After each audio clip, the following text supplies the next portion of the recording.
Welcome to the Lost Lowdown, episode number 6, with Claude and Justin. Yay! I'm Justin. That's Claude. This is Claude. That's me. There he is. I'm the cool one. Yeah, and I'm doing the intro today for a change of pace. And maybe I'll do it later, but probably not, because I'm not good at it. Anyway, today we're going to discuss episodes, 6 through 10 of Season 1 as we continue our Lost Season 1 Retrospective. Okay, well, just because I did the intro doesn't mean I have to lead things off, so... Do you want me to take over now? Yeah, so now you can take over, please. Okay, awesome. I don't know what to do anymore. You're out of material. I am. Oh, you can't read that copy. So, yes, the first episode we're going to talk about is episode 106, House of the Rising Sun, yes. Which, of course, has to be some sort of dual meaning since it's Sun and Jin's backstory. Now, the land of the Rising Sun is Japan, which is not where they're from. So No. I'm wondering if that's the authors being ignorant or if there's really some meaning for that. So I don't know. You know, I read in a book that the sun rises everywhere in the world.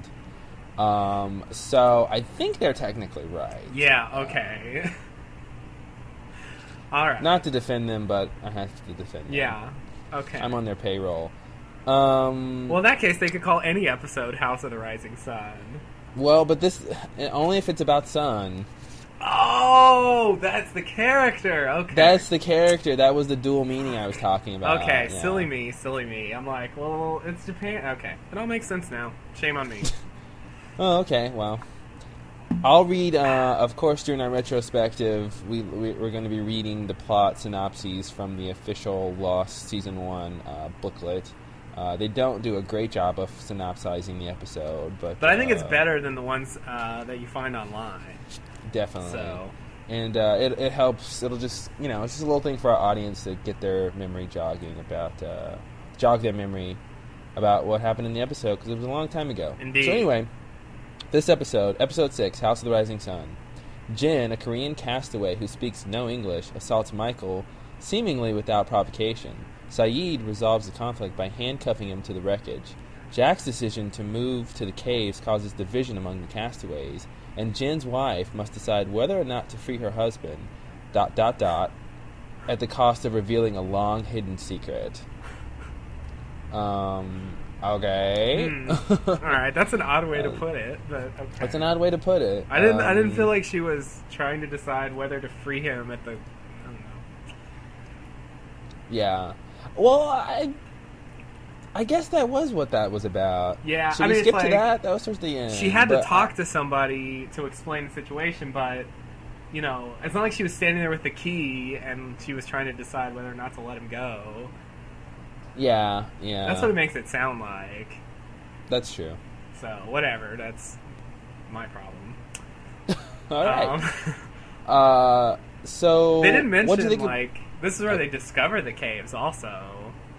Yeah, this is when they discover the caves. This was an interesting episode. And by interesting, I mean boring. I was going to say, well... you say interesting, and... So, let's talk about Sun and Jin's backstory. Okay. When I remember watching this scene when I first saw it. I should say, I remember when I first watched this scene.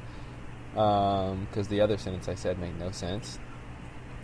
And, you see Sun at a swanky party, and then Jin comes up and he's the waiter, and then, he gives her a little note, and you're like, oh, what's going on here? A little romance. And, they go off and they talk, and, you realize they have a relationship going on, and that he's of the lower class and can't be with her, and so we jump into her backstory. And I thought that was all sort of, cliche, but, yeah. nicely done. But it made me think about the sort of timeline, their backstory timeline. So, because basically, we learn later. Is it in season 2 that we learn he worked at the hotel and all that? Was that all season 2? Yeah, I believe that was season 2. Yeah. So basically, it starts with. If I'm wrong, Angie Q, I'm not sure about that. Well, maybe we should go to Wikipedia and look it up. So basically, Jin is the son of a fisherman, and he doesn't want to do that with his life. So he goes to get a job at a hotel, right? Right. And then he gets this job being the bellboy / doorman, I guess, at the hotel. Right. And that's when he first meets Sun, or sees Sun, I should say. Yeah. Yeah. They didn't meet until they sort of like bumped into each other. Yeah. But he does see her. Yeah. And then then the next part is they bump into each other just like on some river walkway or something like that. And now she was in the hotel because she was meeting this person that she was, I guess, set up with, who was the one who teaches her English. What? Who eventually teaches her English. And so they meet on the walkway, and then I guess this first scene when we see them in this episode is really sort of their after that walkway encounter when they've been dating for a while and now they're really serious. And then of course the next step is he has to approach the father. Right. I would like to contrast or compare this with Desmond and Penny's relationship, because it seems very similar. You have this higher class, whatever, richer sort of woman and this lower class guy, and then you have this father who's standing in the way, who's like a head of a semi-evil like corporation. It seems like the stories are very similar. I realized watching season 1, just these 10 episodes thus far, that they're doing a bad job or a good job about recycling plot lines. Because as we'll get into, the whole thing we mentioned before when it came up in season 2, when what's his name? When Henry escaped, the whole Michael shooting himself thing was the same thing Saeed did, and I'm noticing that they keep doing things over and over. It's like, guys, don't you know that you did that in season 1? Like, why are you doing it again? Right. And that's one of the things that it's like, that whole thing has already been done. Why would you do it again with Desmond and Penny? So, very strange. It didn't occur to me while I was watching it. It's just when you were describing the plot, I'm like, that sounds so much like Desmond. Like, wow. There's a couple other things I have noted here that come up later. Very similar plot lines. But anyway, so he goes and he talks to the father, and then he comes back out and tells her, he said we could get married, but I have to work for him for a year, and then training for a year, then in a factory for a year, something like that. But I guess that was just a lie, or either he was misled, because what he ends up doing is being some sort of muscle for hire. Now, for the father. We don't necessarily know how far in the future that stuff is. That's true. So we could infer that he did do that stuff first, and then eventually sort of became the henchman that he became. And I really like that scene. I still liked it when I saw it this time. I loved it when I saw it the first time when he rushes in and and he's got blood on him, and she's like, "Whose blood is that?" And I love that line. He just turns and says, "I do whatever your father tells me to do." Yeah. Just love that line. Very interesting. Okay, I'm done. I agree. Wish I had something to add to that. Hit a brick wall. Anyway, that was a good scene, and I wish other aspects of their backstory had the same amount of interest as that did. But oh well, can't hang. I think anytime you get into the romance aspect of something, at least for me and you, it just gets boring. Pretty much, because. I don't know why. It just is. That's not really what I'm interested in looking at is someone's romantic relationship. Yeah. Oh, they can't be together, but they're star-crossed lovers. Oh. Yeah, I mean, it's a part of life and it's great and all, but in entertainment form, it's not very entertaining. No. To me, at least. I mean, if I wanted to see romance, I'd go watch Desperate Housewives. Well, I'd go watch a soap opera. Well, okay. I've never even seen Desperate Housewives, so... I don't know. I've seen a couple. There's not a lot of romance. No? There's a lot going on. There's murder and intrigue going on. Oh, really? In Desperate Housewives. Yeah, it's crazy. soap operas have that too. They're desperate. They're desperate. Oh, they're so desperate. They'll do anything to clean a house. No. So anyway, that whole backstory is interesting. The other little plot line is Locke and Charlie. When basically, well, that's Charlie, also in the Moth. That's a big, the big payoff for that is in the Moth, which is Charlie's flashback episode. So. One of the things I want to talk about, Locke is in the very middle of his realization of his quest and journey and his fate to be on this island. And he's very much in, just stewing in that. He loves it. Yeah. And he tells Charlie, if you want your guitar back, you have to give the island something. And I'm thinking, oh, that's really interesting. Well, first, I'm like, well, Locke, you didn't give the island anything. Right. The island gave you your legs back, and then, I guess it was sort of a credit system. Yeah, and then he paid it back. The island checked his credit and said, his credit score is pretty good. Yeah. And let him use his leg, and then waited to see if Locke was going to pay him back, and I guess Locke is repaying the island. Hopefully the APR isn't too high. We'll see. But then, but he tells Charlie, okay, if you want your guitar back, you need to give the island something. And then Charlie, gives over the drugs. And then Locke tells him to look up, and there's this guitar. And I'm thinking, that's not exactly what should have happened. Locke already knew the guitar was up there. He basically just tricked Charlie into it. He made it seem like the island gave him his guitar. Or did but he? No. He just basically tricked him into giving over the drugs. Are you sure that the guitar didn't just appear there as soon as he gave over the drugs? The reason I'm sure is because we never see Locke look up knowing it's there. So basically, if it just had appeared there, it should have gone like, Charlie gives over the drugs, and then Locke happens to look up, and then he goes, hey, Charlie, look, what did I tell you? But no, Locke already knew the guitar was there. Yeah, no, I agree. So I thought that was pretty crappy. He just sort of tricks him into it. It seems like this mystical thing, but he just tricks him into doing that. But yeah. Pretty crappy. Anyway, what else is going on in this episode? I wanted to mention, as far as Locke's spiritual journey, there was a line from the last block of episodes that I forgot to mention, where he's talking to Jack and he says something like, I looked into the eye of this island and what I saw was beautiful, or something like that. Mm-hmm.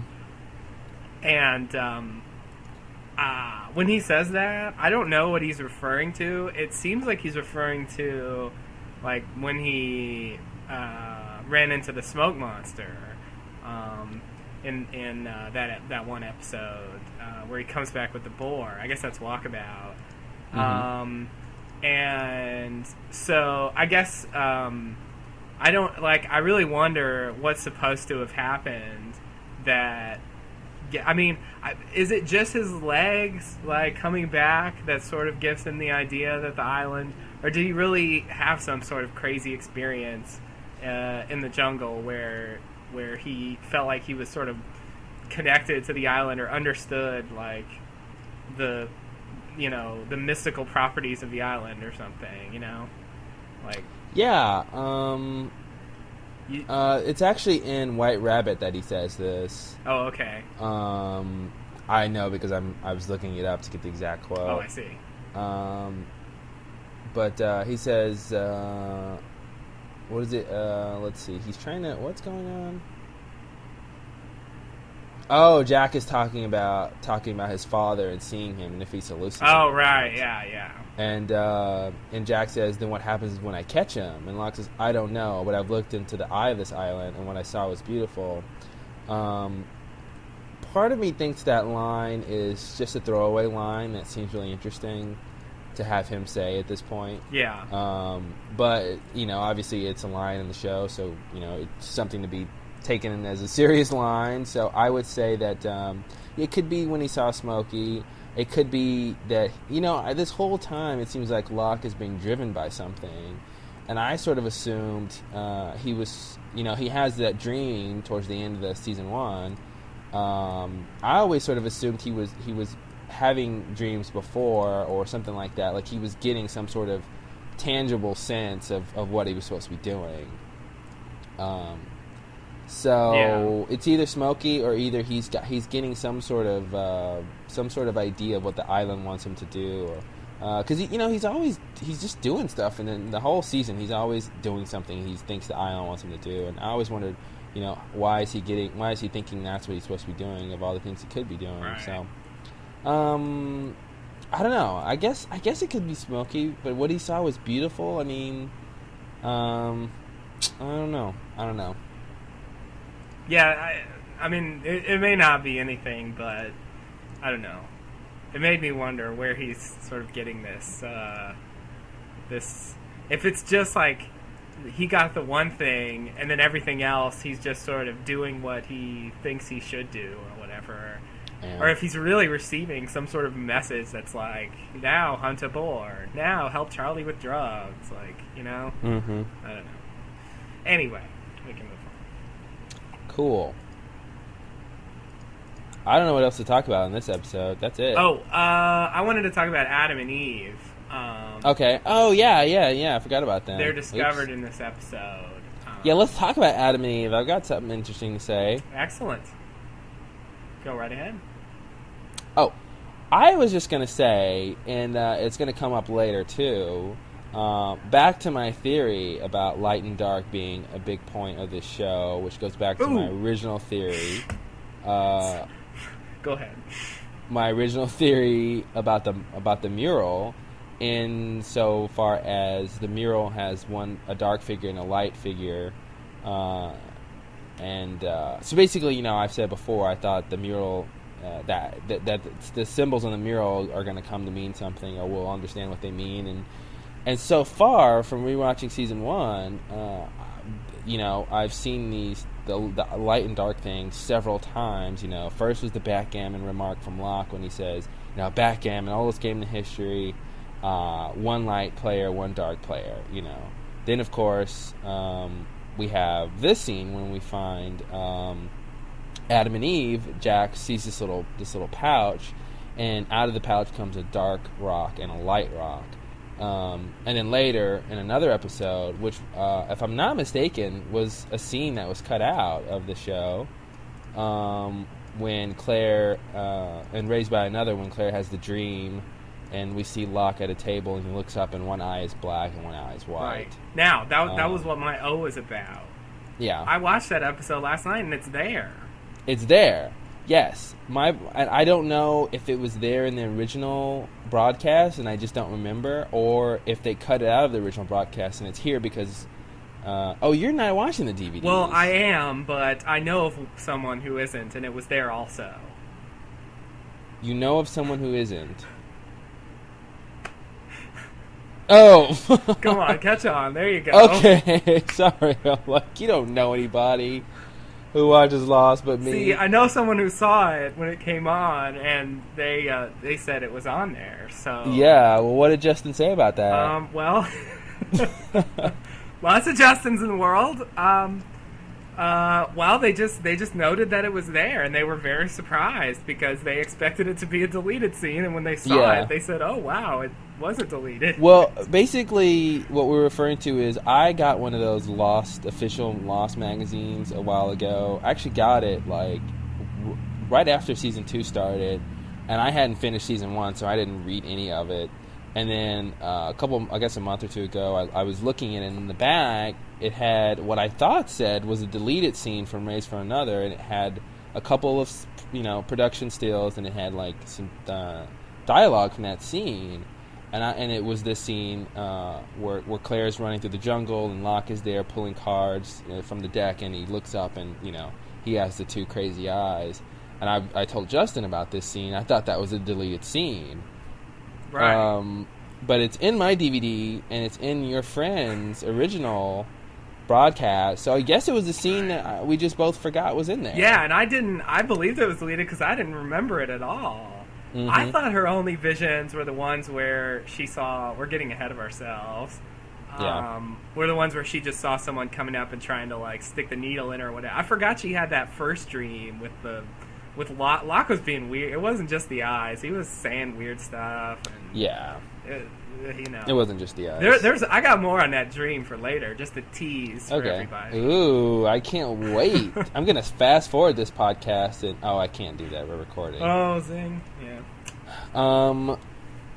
Anyway, so I guess it wasn't a deleted scene. Anyway, my whole point is this whole thing with light and dark. There's 4 references to it now: the mural, backgammon, Adam and Eve's little pouch, and Locke's eyes in Claire's dream. Right. So there's 4 references to light and dark.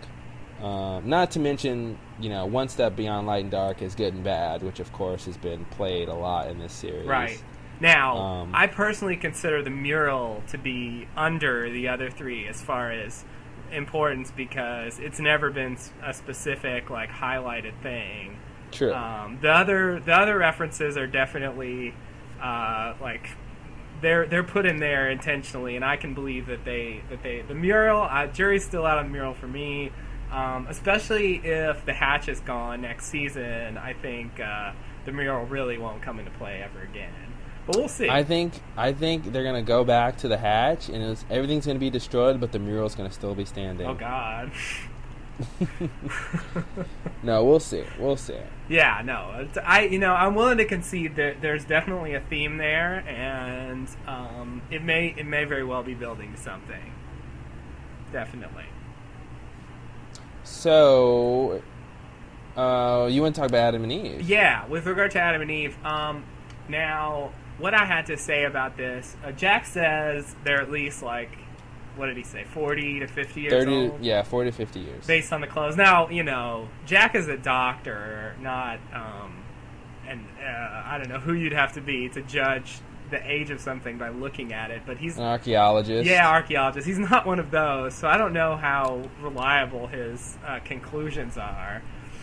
But let's just assume they're true, for argument's sake, and that those bodies are that old.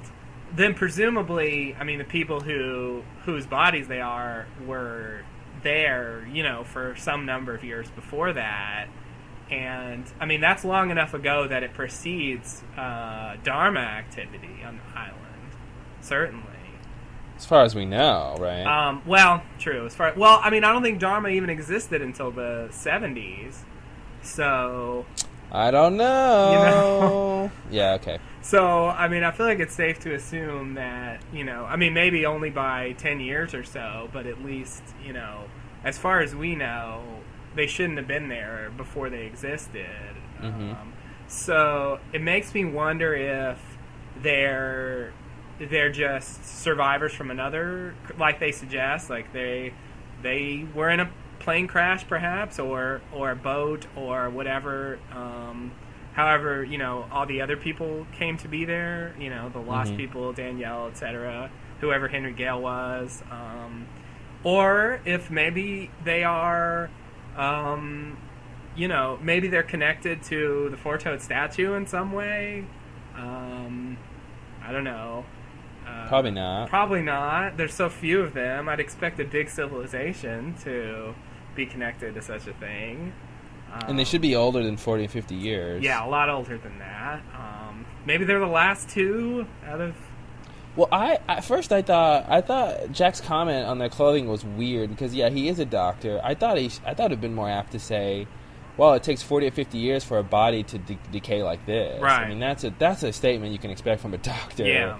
Why he chose to comment on the clothes makes no sense for me. When I think he can safely comment on the decay of the bodies, right, and no one will have any question. You know what I mean? That's what I understand about writing. It's like you can do something obvious and still get your point across, or you can do something a little weird. The point is still there. 40, 50 years is how old the bodies are, but it's like, why comment on the clothes and not the bodies? It's a doctor. Anyway, who they could be, I was racking my brain about who they... who do we know that... we don't know anybody who is that old, right? No. We don't know how long the others have been there. But I don't think they've been there that long. I would say, at the longest, they've been there maybe 30 years. I'm barely willing to give them that. Yeah. So, as far as anybody else, I mean, nobody that we've met in person precedes that. What do you think the rocks are about? Where were the rocks? They were like just right next to the body. Okay. He just pretty much picked them up off of the body in a little pouch. In a pouch. Okay. Ugh. I don't really know. I mean, did they just die there, or were they sort of, was that supposed to be a tomb? Or It looked to me they were sort of placed there. yeah, it seemed that way. So maybe it was something they placed on the dead bodies, like as some sort of, token type thing. Like, sometimes you leave like whatever with a dead body. Yeah, but I mean, what was it? What's the significance of two rocks? Yeah. You got me there. I don't know. Specifically, I mean, I guess if the black and white thing is a big deal as far as the island goes, I mean, maybe it could tie into that somehow. I don't know how, but somehow the island has these forces or something, and it's a representation of that, and these are people who knew secrets about the island, maybe, and I mean, that's just wild speculation, but... Well, now you're just reaching. Yeah, well, to say the least. Well, I hope we get more on Adam and Eve. I do. They seem to have been forgotten. I mean, I forgot about them. I hate that look on Locke's face when he goes, our very own Adam and Eve. And he has this weird, like, little look on his face. I just want to slap him. Yeah. Shut up, Locke. Yeah, me too. He's an ass. He is an ass. And a bore. Yeah. So in episode 107, The Moth, Charlie goes through a personal crisis, while Jack is trapped by a cave-in. The castaways struggle to free Jack, while Kate and Saeed attempt to triangulate the French broadcast. But their exploration is thwarted by a mysterious attack. Indeed. Yes, I turned into Saeed at the end there. Yeah, you did. I don't know why. Who knows? This it's interesting how the titles. Okay, I don't know what I was going to say. I don't either. Something about the titles. Yeah. So this is a Charlie-centric episode. The Moth title made me think of... The Mothman Prophecies? No. Oh. Nice guess. The episode later where Ethan kidnaps Claire and like hangs Charlie up like in that weird thing and leaves him there. It seemed like a moth. It seemed like a cocoon. It's a very odd thing that he sort of leaves him in. So yeah. Anyway. Okay. Okay. Whatever. Yeah. I thought he just had him strung up by his neck. What are you talking about? I thought he was in some weird oh well, whatever. I'm probably wrong. I thought he was in some weird contraption. I really thought he was just strung up by his neck. I mean, it was by his neck, but I feel like there was more to it. It wasn't just like a noose. I thought he was like inside a bag or something. I don't think so. I guess we're gonna find out soon. We're gonna find out next episode, right? Yeah, not during this podcast, unfortunately. No. But, anyway. No, you'll have to wait, audience. All right, I'm probably like way off base on that. Sorry. So the first thing that happens is, Saeed and the gang are talking about triangulating the broadcast. I love Saeed, of course. We all know Who that. doesn't? I was listening to some of the commentary, and the creator's like, good old Saeed. I mean, because he's just great. Yeah. And, each person in this triangulation group is going to send off a firework when they're ready. And I'm just thinking, why do they have fireworks on this plane? And then, someone makes a comment, thank God for fireworks smugglers. And I'm just thinking, guys, you can't just put whatever you want on the plane and just go, hey, who knew they'd have a pregnancy test on a plane? It's like, they just give them anything. It's like, hey, look, a plasma TV. Thank God for plasma TV smugglers. Yeah. You say they can't do that, but that's pretty much what they've done. Like, Yeah, I just don't buy it. if they need but a prop for the show, it was on the plane. Yeah, it was on the plane. Simple as that, you know? If they can't figure out another way for them to have it, it was on the plane. Mhm. Sawyer's got it in his fucking stash. So yeah, I've been counting each time people go to Sawyer, and I believe this was number one. This was the first time someone went. This episode marked the first time someone went to Sawyer for something. Oh, really? Yeah. What for was the it? laptop battery. Oh. This was number one. So and then okay, we'll get to that. So we were introduced to Skeeve in this episode too. I love that. I love that little scene when Michael turns to because this is during the cave-in. You know, Right. Jack got let's talk about that real quick. Oh, please. Charlie goes in to bitch at Jack because Charlie is feeling, self-pity, and he wants to lash out at someone else. He's like, "Oh, you don't think I'm good enough? Oh!" It's like I know. he comes up like a little yapping dog, and then he yells so loudly that he triggers the cave-in, and of course he comes out unscathed. Right. Even though he's but right next to Jack, somehow he's Yeah. magically able to run out of there just in time. Well, he's a little leprechaun, Yeah, so good point. he's got powers. Yeah. But anyway, so I thought that was crappy. Yep, me too. But what was that other thing? Sorry, I just. Oh crap! It was something else I was going to bring up later, and I couldn't remember it earlier, and now I can't remember it now. But oh well.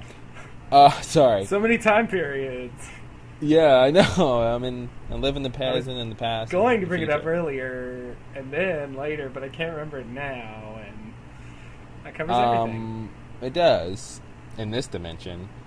So anyway, Charlie runs to the beach looking for help to dig, and then Michael turns and he goes, "Hey, Scott," and then he goes, "Hey, Scott." No, I'm Steve. I'm Scott. Right. I just love that. It's like Scott, Steve, Scott. It's just like crazy. Yeah. So I guess that's when the Steve is born. The Skeeve is born. Right. Sorry. Because one of them dies. The Steve Scott hybrid. Later. And that's where the mystery came from. As to which one died. Yeah. And so the remaining one is just Skeeve. Yeah. Exactly. Nice. Exactly. So my notes are really scattered. I'm going to be jumping all over the place unless you have something to talk about in this part of the episode. Which part? The cave-in? The cave-in stuff. No, I don't have anything on the cave-in. Well, the next thing I thought was really interesting, Sawyer goes to tell Kate, because it's very important that someone tell Kate for whatever reason. Yeah, that I don't. Jack is trapped. I don't get love that. You know, I think everyone senses the underlying relationship they have. I think that's what it is. I think everyone knows that they have this bond, and I feel like that's why that she needed to be told. But I just thought that was strange. To be realistic, I mean, it's been like 6 days. Mm-hmm. I mean, how attached can you be to someone after 6 days? Apparently, very attached. I guess. I don't know. I'm not ready to buy that she cared that much that quick, but but whatever. Well, it's also the fact they're thrown into this crazy situation that I think that helps. That helps heighten the familiarity with somebody. Yeah, I guess. They're both in peril all the time. Yeah. So anyway, Sawyer comes up and he's about to tell Kate, that Jack is trapped, and of course she mouths off, "What are you doing here? I don't want to hear anything you have to say."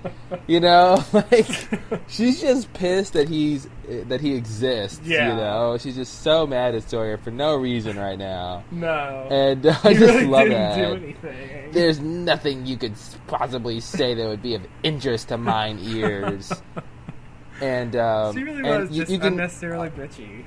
And I love that close up of Sawyer as he wants to tell her, and then he almost literally bites his tongue, and he's like, "Well, nothing. I just wanted to come along and help." Yeah. He just totally changes what he was gonna do, Because he's like, you know what, bitch, I'm not going to tell you what I was going to tell you. Yeah, after that, like, fuck after you. that, he's like, yeah, fuck you. So later, when they're talking and they're sort of waiting for to do their signal with the triangulation plan, he slips and says, if Jack had survived a few more weeks, he would have found out that we're more similar than you think. And I'm like, are Jack and Sawyer really that similar? Does Sawyer really believe that they're really that similar of kind of people? I don't know. That line didn't make any sense to me. I don't think him and Jack are similar at all. Yeah, their personalities are sort of almost diametrically opposed. What it made me think is how, in season 2 we find out, we have that touching scene with Jack and Sawyer when Sawyer says, "You're the closest thing I have to a friend." Right. And so this line makes me feel like he sort of identifies with Jack. And I mean, maybe Jack is the person Sawyer thinks he is inside or wants to be, but he's so sort of hung up on his own, immorality and his own, selfish goals that he can't become that selfless person Jack is. Right. So maybe that's what it is. And Jack is flawed too, as we find out later, but he just hasn't really shown it as much yet. Yeah. His awfulness comes out later in season 2 in particular. Oh, Jackie. So another interesting scene was when Sun tells Michael she can speak English. Oh, yeah, right. That was a nice revelation. And it's funny, as I mentioned to you off podcast, it's weird watching Sun in these episodes knowing her ass can speak English. Right. And I'm like, Sun, just stop pretending, She's like, oh yeah. It's like, no, Sun, please. Yeah.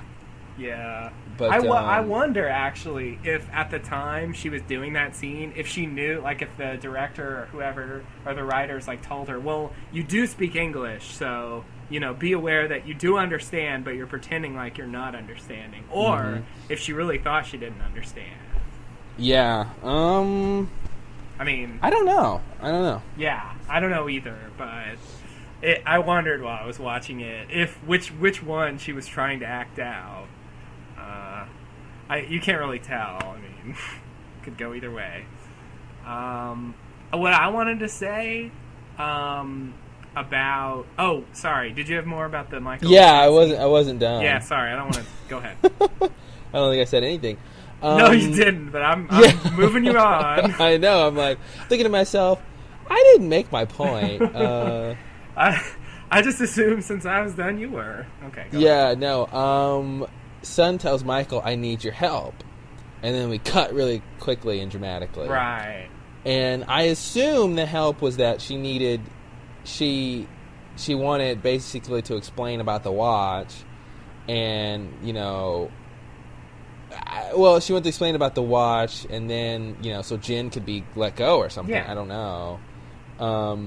The whole thing with handcuffing Jin was very strange. Well, we see the rest of the scene. Like, I think it cuts to commercial, and then after the break, we see more of their conversation where, where she says what the watch was, and that's why he attacked her, and he's like, well, that's still crazy, and we do find out essentially what her deal was. Okay. Yeah. Well, first, I thought it was weird handcuffing Jin because, Saeed says he's going to stay there until we find out what happened. I'm like, well, he's not going to be able to tell you, like, why he attacked Michael. Right. So, keeping him handcuffed isn't going to help.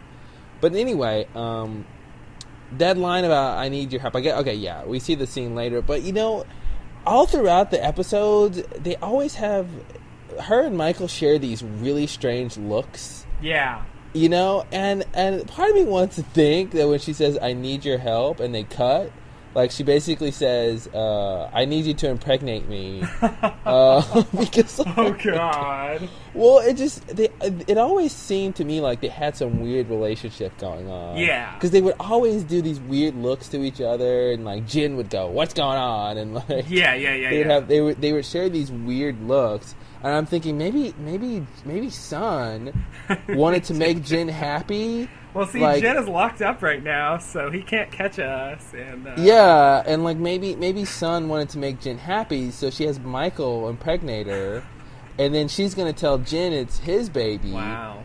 And then maybe she's hoping now, when the baby's born, there's gonna be some splaining to do. Yeah, hopefully the genetics work out that it's not that obvious. I don't know. But she's got some splaining to do. But maybe she's not worried about that. Maybe she'll just say, "Oh, isn't that crazy? Oh well." Yeah, I guess, the island did it. Yeah, and he'll say, "Oh, well, it's a miracle then." Exactly. Oh, it's a miracle. Oh, the baby's half black. It's a miracle. Anyway, I guess that's not really a good theory, but I agree with you. Like there is some sort of buried like sexual tension. Like it starts with the scene where he goes up to Sun. I forgot why, and then Jen tells her to like button her shirt or whatever. Yeah, button her shirt, and then of course he sees her naked that one time. Yeah, when she's he claims he doesn't. See, yeah. He claims he didn't see anything. And he doesn't do, like, what he's supposed to do and, like, shield his eyes and sort of, like, immediately... Like, he sort of stands there for a while and he's like, as he's sort of looking at her. Yeah. It's like, that's not what you do when you accidentally see somebody. Usually you should just immediately turn around. Yeah, and that's so not what he does, and it's really weird. Oh, so, hi, yeah, well, I'm just gonna stand here and stammer for a while I look at you. Yeah. So yeah. Anyway, there's that, and so I think there was some sort of weird jealousy on Jin's part that may have fueled his attack on him in addition to the watch. Yeah. So I agree. I don't think that that's where Sun's baby came from. But that element is there in the show, definitely. Mm-hmm. It's just I don't know. I just don't think that's really what's going to happen. But, I guess... Hey, Actually, I'm starting to think that might be where Sun's baby came from. Well, because, we have that look she gives in Season 2 when, Jin is rubbing her stomach. Oh, yeah. And she looks like, oh, God, there's going to be some trouble. Or it's like something's weird is happening, or like she does, she sort of doesn't want the baby, or... when this baby's born, there's going to be some craziness. Yeah, I took it as she didn't want the baby, but maybe that's it. I wonder if she knows, because I think she's still under the influence that Jin is infertile. So right. I wonder if it is Michael's baby. Interesting. I mean, I don't know when they could have had sex, but right. that's not that big of a deal in terms of that being true. Yeah. No. I mean, in terms of the show, I mean, there's, you go off in the jungle, no one's around, I mean... It would be a nice little twist, because it's not something we would see coming. Well, except that we sort of... Except that we just... I only see it coming because I was making a crappy theory, and now the crappy theory is getting some ground, because, with that look she gave in Season 2. Right. I forgot about the look, so... Yeah. Put that in your hat. Put that in your hat. We'll think about that. We'll see. I'm going to go on the record and say I don't think that's what's going to happen, but I think there are worse theories you could come up with. I'm going to go on the record as saying I don't necessarily believe that's what's going to happen, but if it does happen, I said it. All right. Fair enough. I want full credit if it's right, and I want no blame if it's wrong. Exactly. I want the best of both worlds. Okay, so there's one more big thing I wanted to talk about, and which is Sayid and the triangulation thing and getting hit in the head. Please. So, refresh my memory. Well, in this scene, obviously, Sayid sees the two flares go off, and then he sets off his third rocket. Right. And then, as he's messing with the transceiver, he gets a signal, and he's receiving the signal, and then he gets hit in the head from behind. Of course. Everyone sort of, I guess in the beginning we're led to believe it's Sawyer. Yeah. And Locke basically puts that theory in his head. Anyone who watches TV knows how to time delay a bomb, and I'm like, I don't know how to time delay a bomb, and I watch a lot of TV. But then he said use a cigarette, and I'm like, oh yeah, use a cigarette. Makes sense. I mean, that would work. So, but correct me if I'm wrong, but we find out it's Locke in season 2, right? Okay, but here's my problem with that. The first thing I thought was, how did Locke even know where Sayid was and what he was doing? Because in the episode of the Moth, no one tells Locke about this. We never see Locke find that information out. So I'm thinking, why would Locke even go up there to hit him? He doesn't even know what's going on. He's been in the caves and doing stuff in the caves the whole time. Then in the next episode in Confidence Man, well, he wasn't in the caves during that period. He was off. He was unaccounted for. No, he wasn't. That's not true. He was off, but in the scene right after Sayid gets hit in the head, Locke is in the cave with the board. You see him in the caves. So now I don't know what the time frame of that is, but well, first of all, I was going to say my first thought was Locke didn't even know where Sayid was or what he was trying to do. Then in Confidence Man, I believe, when Sayid confronts Locke, Locke says, "Yeah, I heard you were off trying to blah blah blah," which is, I think, the writers just putting that information in there, even though we really didn't. Locke really shouldn't have known about it because he was off hunting boar the whole time in the Moth and stuff. Anyway, if you watch the Moth right after Sayid gets hit,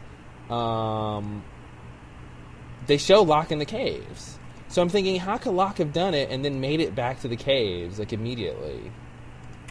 That's just not what I remember. So I've got to look here.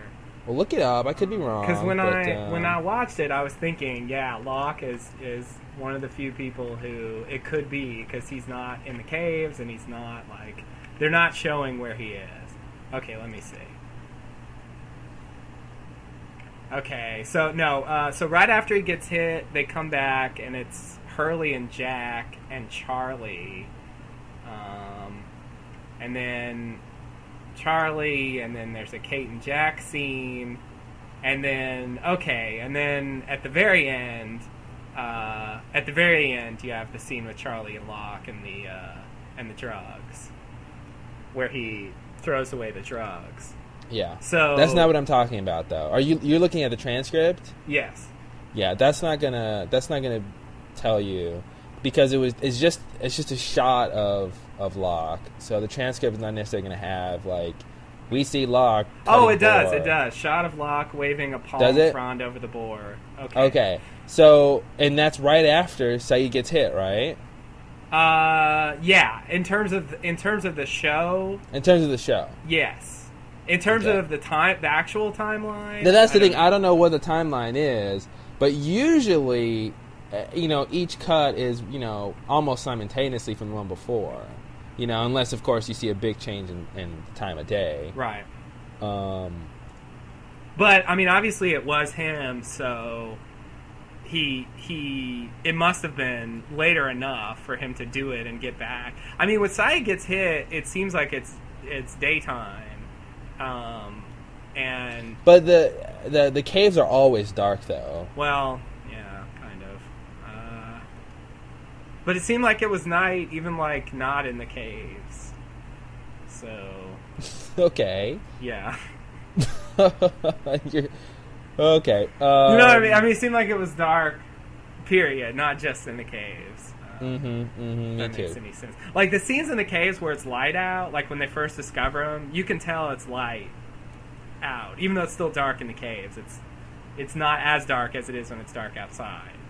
Yeah, if that makes any sense.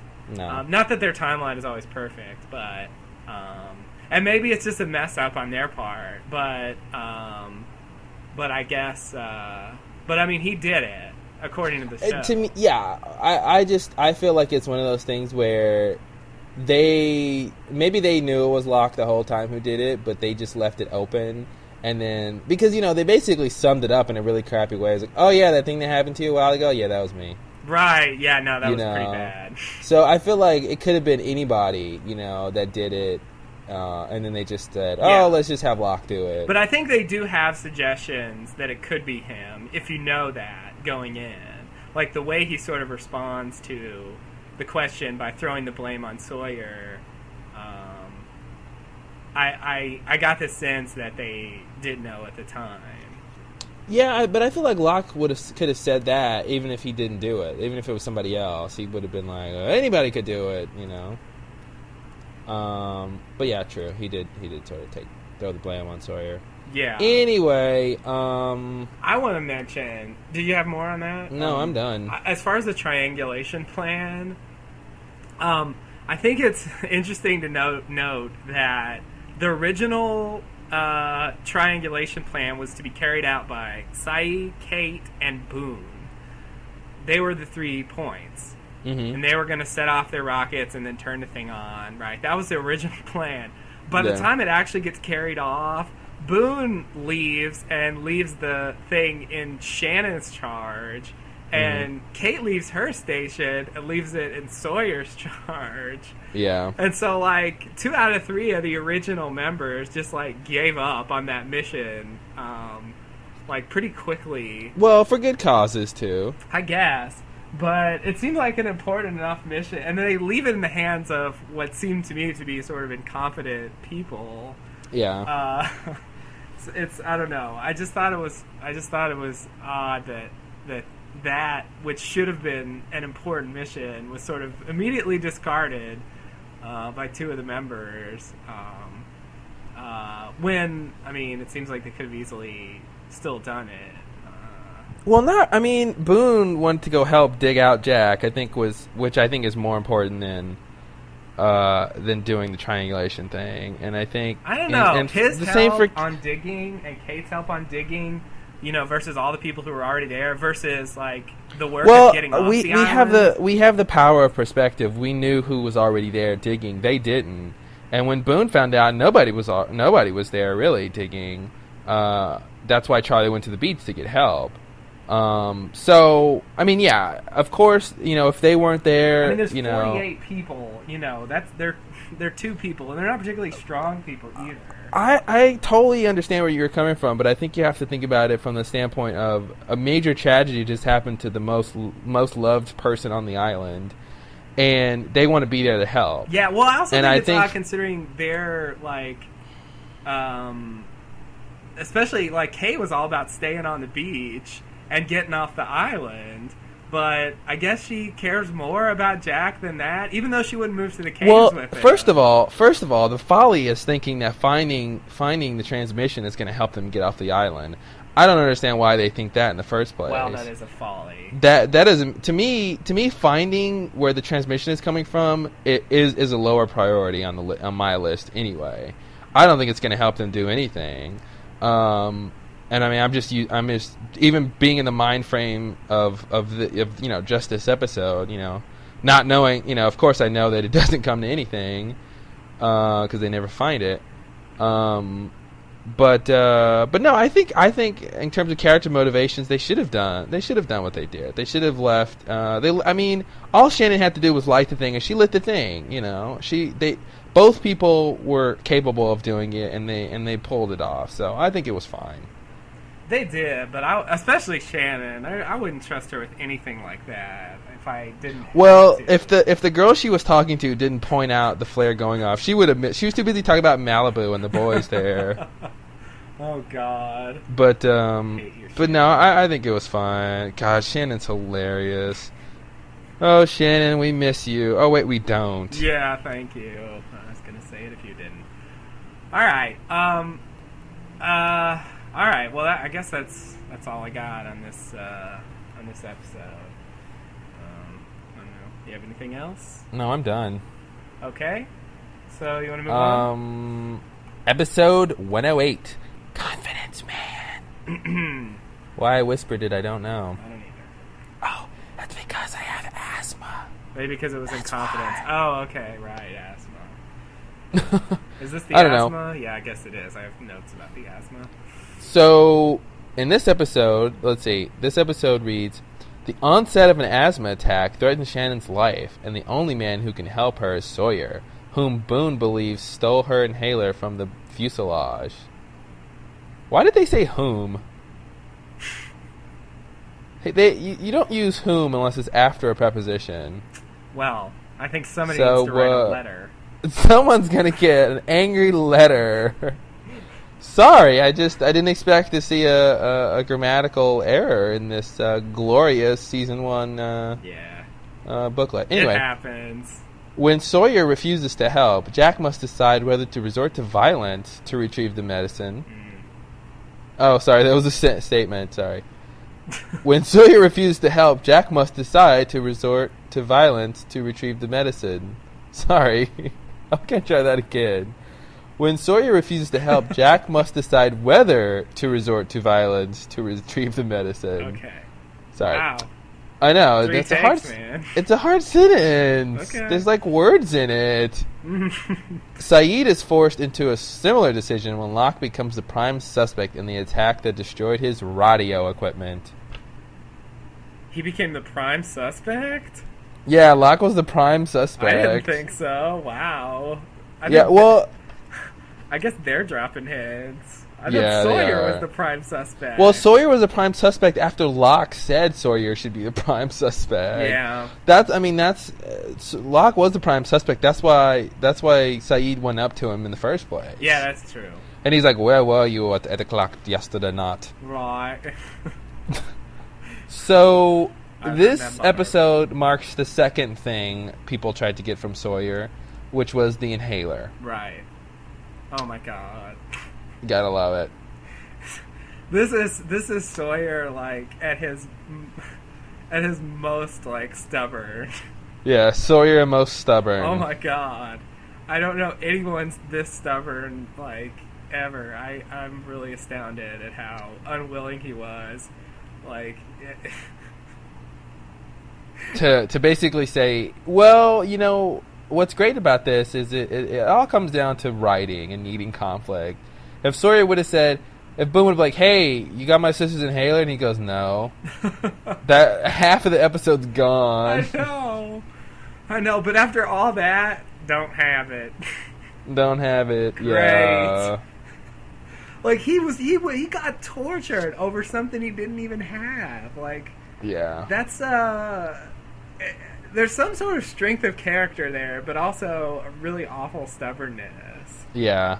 To go through all that over something you could just, easily resolve. Like, if he had it, like, why not give it up? But if he doesn't even have it, he did get a kiss out of it from Kate. You're right, and maybe it was all worth it. Ooh, those freckled lips. Everybody wants it. So this is obviously a Sawyer-centric episode, and we learn about his confidence game that he played on many people. And we learned about his whole backstory with, that game being played on his parents when he was a kid. One of the interesting things that came up in his backstory was when he goes to this pool hall to talk to the guy who I guess he borrowed the $140,000 from to start this confidence game. Or should I say, to initiate this one that he was doing with Jennifer or whatever her name was and her husband. The guy goes, so you gave my money to a civilian? I'm paraphrasing. But he says civilian, and I'm thinking that means either that guy is or was in the military or Sawyer was maybe in the military. So I thought that was an interesting question to bring up, if Sawyer was ever in the military. I don't think it means military in that context. I think they're using civilian to separate basically con men / like criminals from sort of ordinary people. I think that's what the term means in that context. I don't know if I buy that. Because so you're saying if Sawyer would have given the money to another con man, the guy would have said something else? Yeah. I mean, I don't know why he would have done that, but yeah, the sentence wouldn't. I don't think the sentence would make sense if it was in the charge of someone else who was, part of the whole underworld of conning people. Yeah, I guess now that I think about it, it doesn't make sense that he would call him a civilian because there's no point in denoting that military-wise. Yeah. Okay. Well, I guess that doesn't mean anything. Yeah. I mean, I mean, I've seen it before. Like organized criminals, like end up having a sort of organization that becomes sort of military-like. Like, there's been many movies about the parallels between these criminals and the people who are after them, and like how they both have similar organization and they're just sort of opposed to each other, but that they essentially do the same things. I feel like that's an example of that, like using a term that ordinarily you'd expect the military to use, but it's really just, criminals. Okay. That's my theory. Well, glad I brought it up. Oh, but hey, just like Sawyer's birthday wish. I had a thought on the birthday wish. Here, I was thinking about it after I listened to it a few times.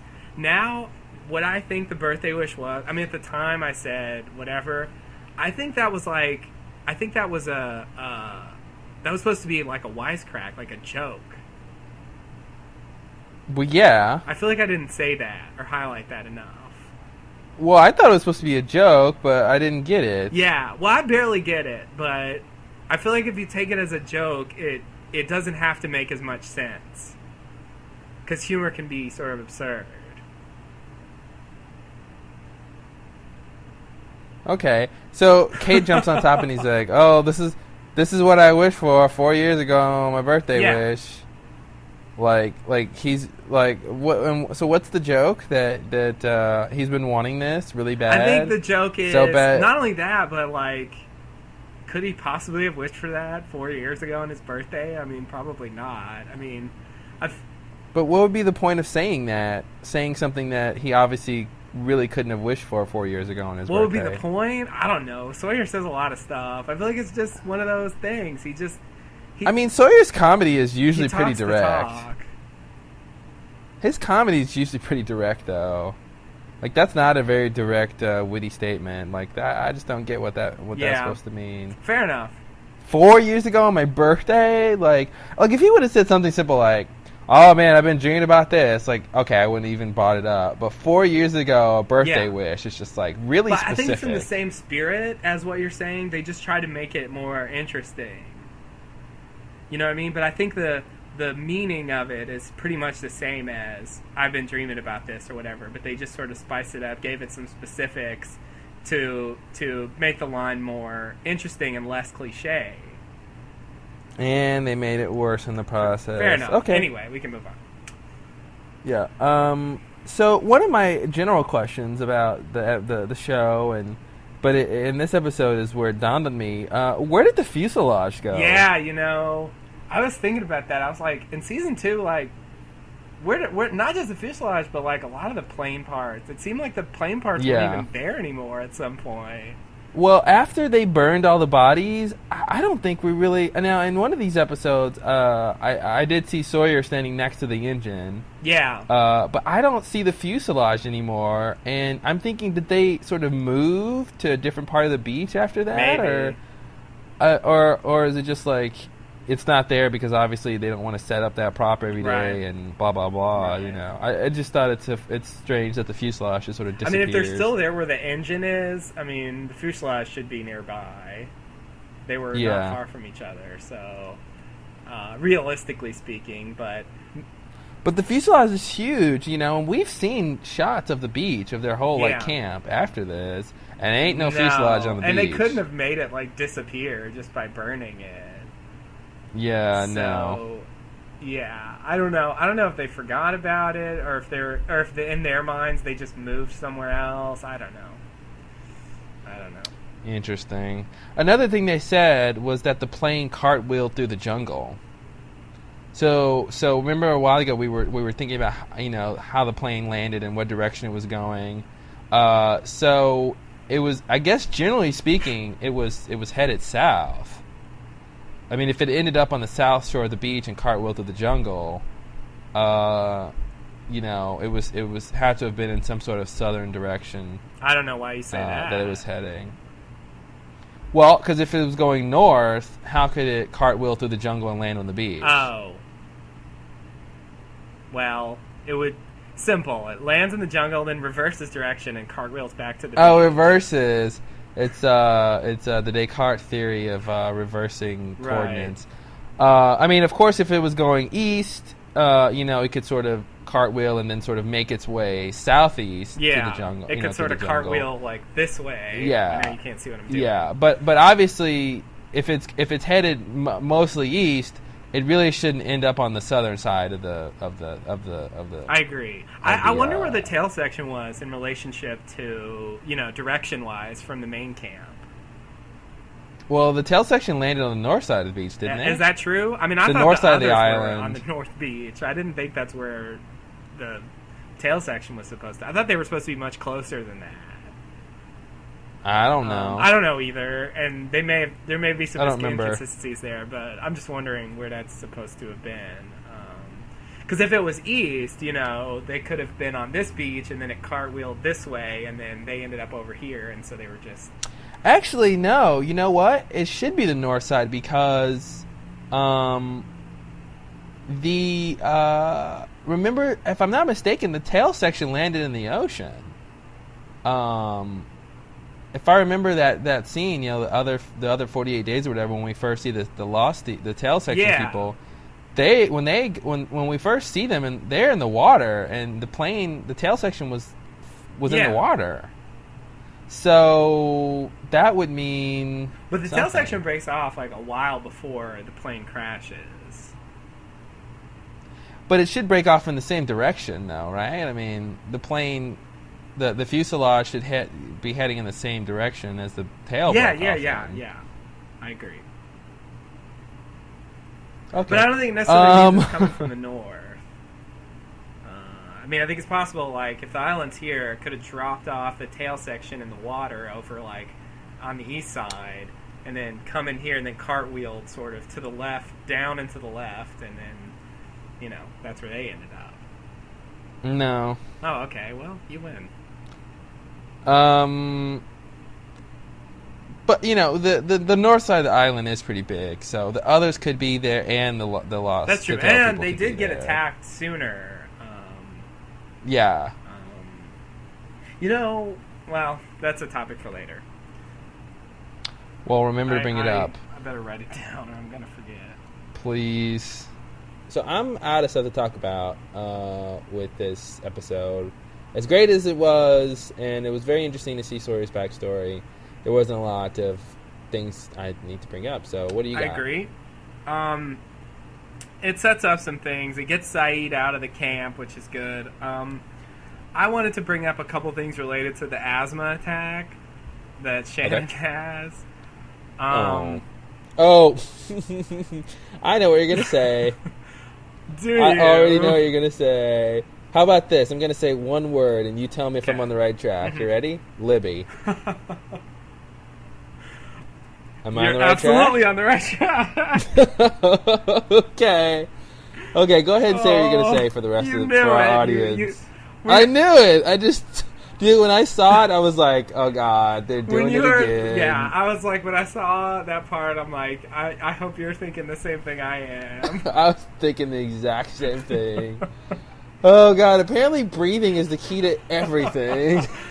and in this case, it's particularly absurd. So Shannon, she has asthma, and she's sitting there, doing this sort of thing.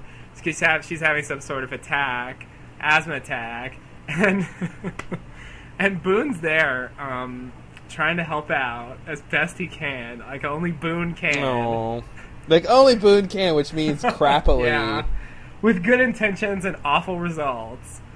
And so his advice to her is just try to breathe. Yeah, that's like telling someone with no eyes, just try to see. It's try like to see. It's like a breathing disorder. Like, that's so ridiculous. Yeah, just try to breathe. It's really That's bad. all you need to do. That's the asthma cure. Just try to breathe. Yeah, just breathe. Why did you stop trying to breathe? Shannon, if you would just breathe, you wouldn't have this asthma attack. But then Jack comes in and does the same thing. You know, he basically tries to calm her down and tells her to breathe through her nose so she can get a, fuller breath. I don't know. Right. But he had like a semi-legitimate explanation. Like, part of this is panic, and so you need to just relax. But he was just saying, just try to breathe. Yeah, it's the same. We're basically, the Libby reference is when Claire is trying to remember what happened to her when she's abducted. This is the season 2 reference when she's abducted by Ethan, and Libby, being the quote psychologist, we don't really know what she is because whatever. She goes, okay, I can do hypnagogic therapy or whatever, help you remember, and so the first step is breathe. And, Claire takes like 3 deep breaths, and all of a sudden she remembers everything. So, who knew all you needed to do hypnosis or whatever is I guess Libby and Boone went to the same, they did. It was a school that did, that you could get your psychology degree and your lifeguard license. 2 for 1. Look at that. 2 for 1. And they it's crazy. That's it. It's all about just tell them to breathe. That's the rule. Tell them to breathe. Hey guys, Confucius say, just breathe. That's the key to everything. Asian science knows. Just breathe. I really thought you wouldn't know what I was going to bring up, but damn. No, dude. You're absolutely right. Come on. You thought I would know? Jesus Christ, I did. One more thing, just to throw away before we finish. Does eucalyptus really cure asthma?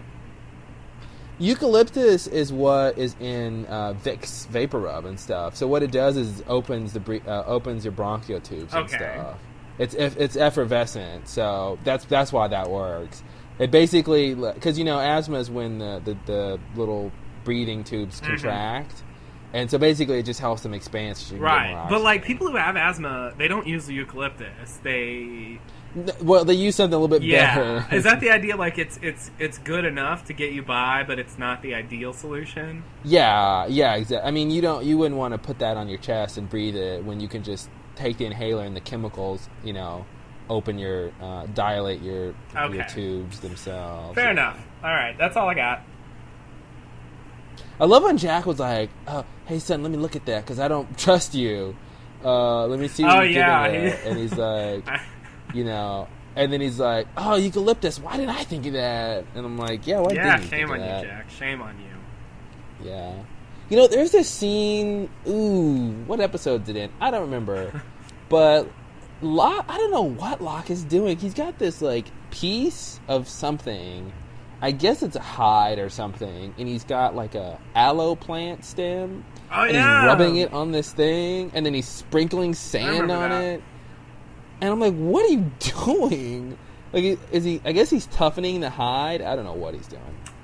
I thought it was weird. I also thought it was sad that the shoe he was using to sprinkle the sand from looked like a little kid's shoe. And I would imagine since he's using that shoe, the kid is dead. You know what's weird though? There didn't seem to be any kids in the main camp. Besides all the kids got thrown in the back of the cabin. Yeah, there were a bunch of kids in the tail section, but for some reason, the last... Well, I guess the kids that were in the fuselage section died, if there were any. If that's what we're supposed to believe. I mean, no one appears to be a parent except for, Michael, obviously, and Claire, who's pregnant and not... Oh, she's barely a parent. I agree. Although I do want to talk about Raised for Another because she shows some good parenting skills in one small scene. Oh, wow, good for her. I can't wait to find out how. But we have one more episode until then. Episode 109 is entitled Solitary because it's so lonely here on the island. Because I don't know why. So, the plot summary reads...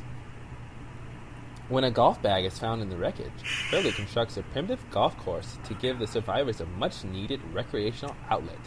In the jungle, Saeed's attempt at exploration ends when he falls into a trap. He regains consciousness. I'll start over. He regains consciousness in the lair of a mysterious Frenchwoman named Danielle Rousseau. Saeed's overtures of friendship. Wow, that was fancy. His overtures of friendship. Saeed's overtures of friendship are rebuffed as Rousseau resorts to torture, believing him to be part of the mysterious tribe already living on the island. So, this episode is notable because not only do we get a new character in Danielle, Right. and of course Ethan. Yes. It's our first clue to the others. Our first big clue to the first others. mention of them, and first hearing of them at the end. Yeah, you got to hear them, or else they're not there. And this episode is, of course, Saeed-centric. It's his backstory in Iraq. Right. And I don't know why I'm rolling And as my usual, R's. solitary has a double meaning. There's Danielle, who was solitary for 16 years, and there's what's-her-name in Iraq, who was in solitary confinement. And there's the third meaning would be what I thought it meant was Saeed, because he needed some solitude. Oh, there you go. There's three. Yeah, there's three. That's a double meaning for you. When it's got three, it's really double. So, of course, in this episode, Hurley constructs the golf course, which my first thought was, wow, they don't play golf anymore. Yeah. Or, at least we don't see them play. And, of course, the creators have said, just because we don't see them do stuff doesn't mean they're not doing it. I think they have made a couple of half-ass references. Yeah. Oh, have they? Like, I was playing golf earlier. I'm so tired. I was playing golf earlier, and boy, are my arms tired. Yeah, so, whatever. You're right, though. They haven't shown them playing golf, but really, how much do we want to see them playing golf? I'm done. One episode was too much, Yeah. So, Saeed's flashback, of course, he's an Iraqi soldier. One of the things I noticed, and I don't remember noticing this the first time, is that when the flashback starts, he's there. The conversation is in Iraqi. Is that the language? I don't know. I don't think so. I don't think so either. Maybe it's what could it be? I don't remember. I don't know too many languages over there. Anyway, he's speaking the language they speak in Iraq. And all of a sudden, the camera sort of pans past the prisoner's head, and the subtitles are gone, and they're all speaking in English for the rest of that whole backstory, which I think was nicely done. It cements us in the idea that they are speaking that language to each other, but of course saves us the trouble of having to read subtitles for the whole According backstory. to Wikipedia, Arabic and Kurdish are spoken in Iraq. Yeah, that's what I was thinking, Kurdish. Okay. Cool. Well, he's speaking one of those two. Or maybe We're not both good at the enough same to recognize time. which one. Sorry, guys. No. Angie Q, we're I'm sorry. sure Lost Cast would know. Oh, they would. That's why they're better. Actually, I have something to tell you, Justin. Can I tell you this? Should I tell you now? I'm leaving the Lost Lowdown. The kind people at Lost Cast asked me to come over to do their podcast, and I think I'm gonna go. I think I'm gonna do it. You know what? I know that. That's the thing that I was thinking about. I was gonna make a Drive Shaft reference. I know it's my reason that we wanted to start this podcast, and now that you're all into it, I'm leaving it. Because that was the thing we find out in Charlie's backstory, the whole thing with his brother, and Charlie didn't really want to do the band because he's so religious, and then his brother convinces him, and then his brother sort of takes him down a path of destruction, and then his brother leaves him, and that is a similar situation to, I can't think of what it is now.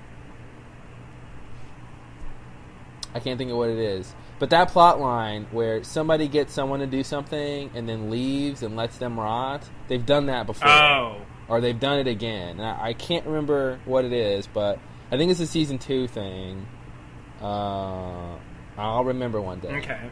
Anyway, that was a horrible horrible waste of airtime. But anyway, my point was, You said it, not me. they're speaking Kurdish or Arabic, and it's I'm glad that they're not just speaking English the whole time, and we're just like, oh, that's so implausible. Right. Although they that did they're speak speaking it English. like 75% of the time.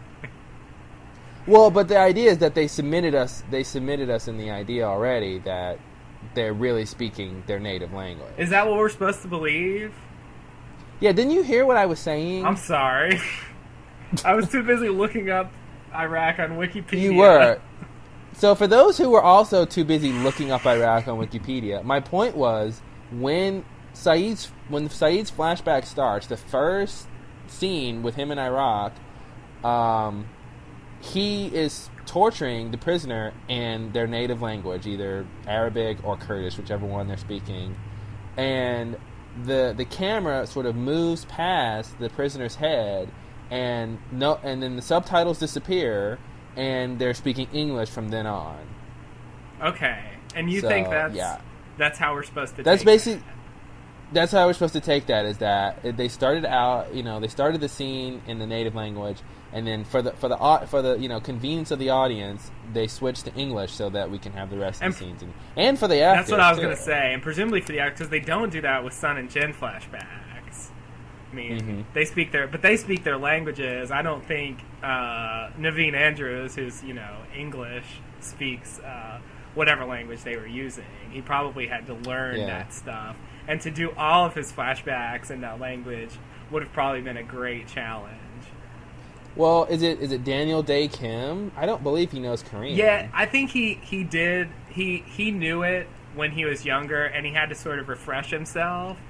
But I think he knew a lot more Korean than Naveen Andrews knows of Kurdish and or Arabic. Yeah, I'll buy that. Because he technically was born there, and like his family speaks it. He grew up speaking English, but he did know like some of it at least.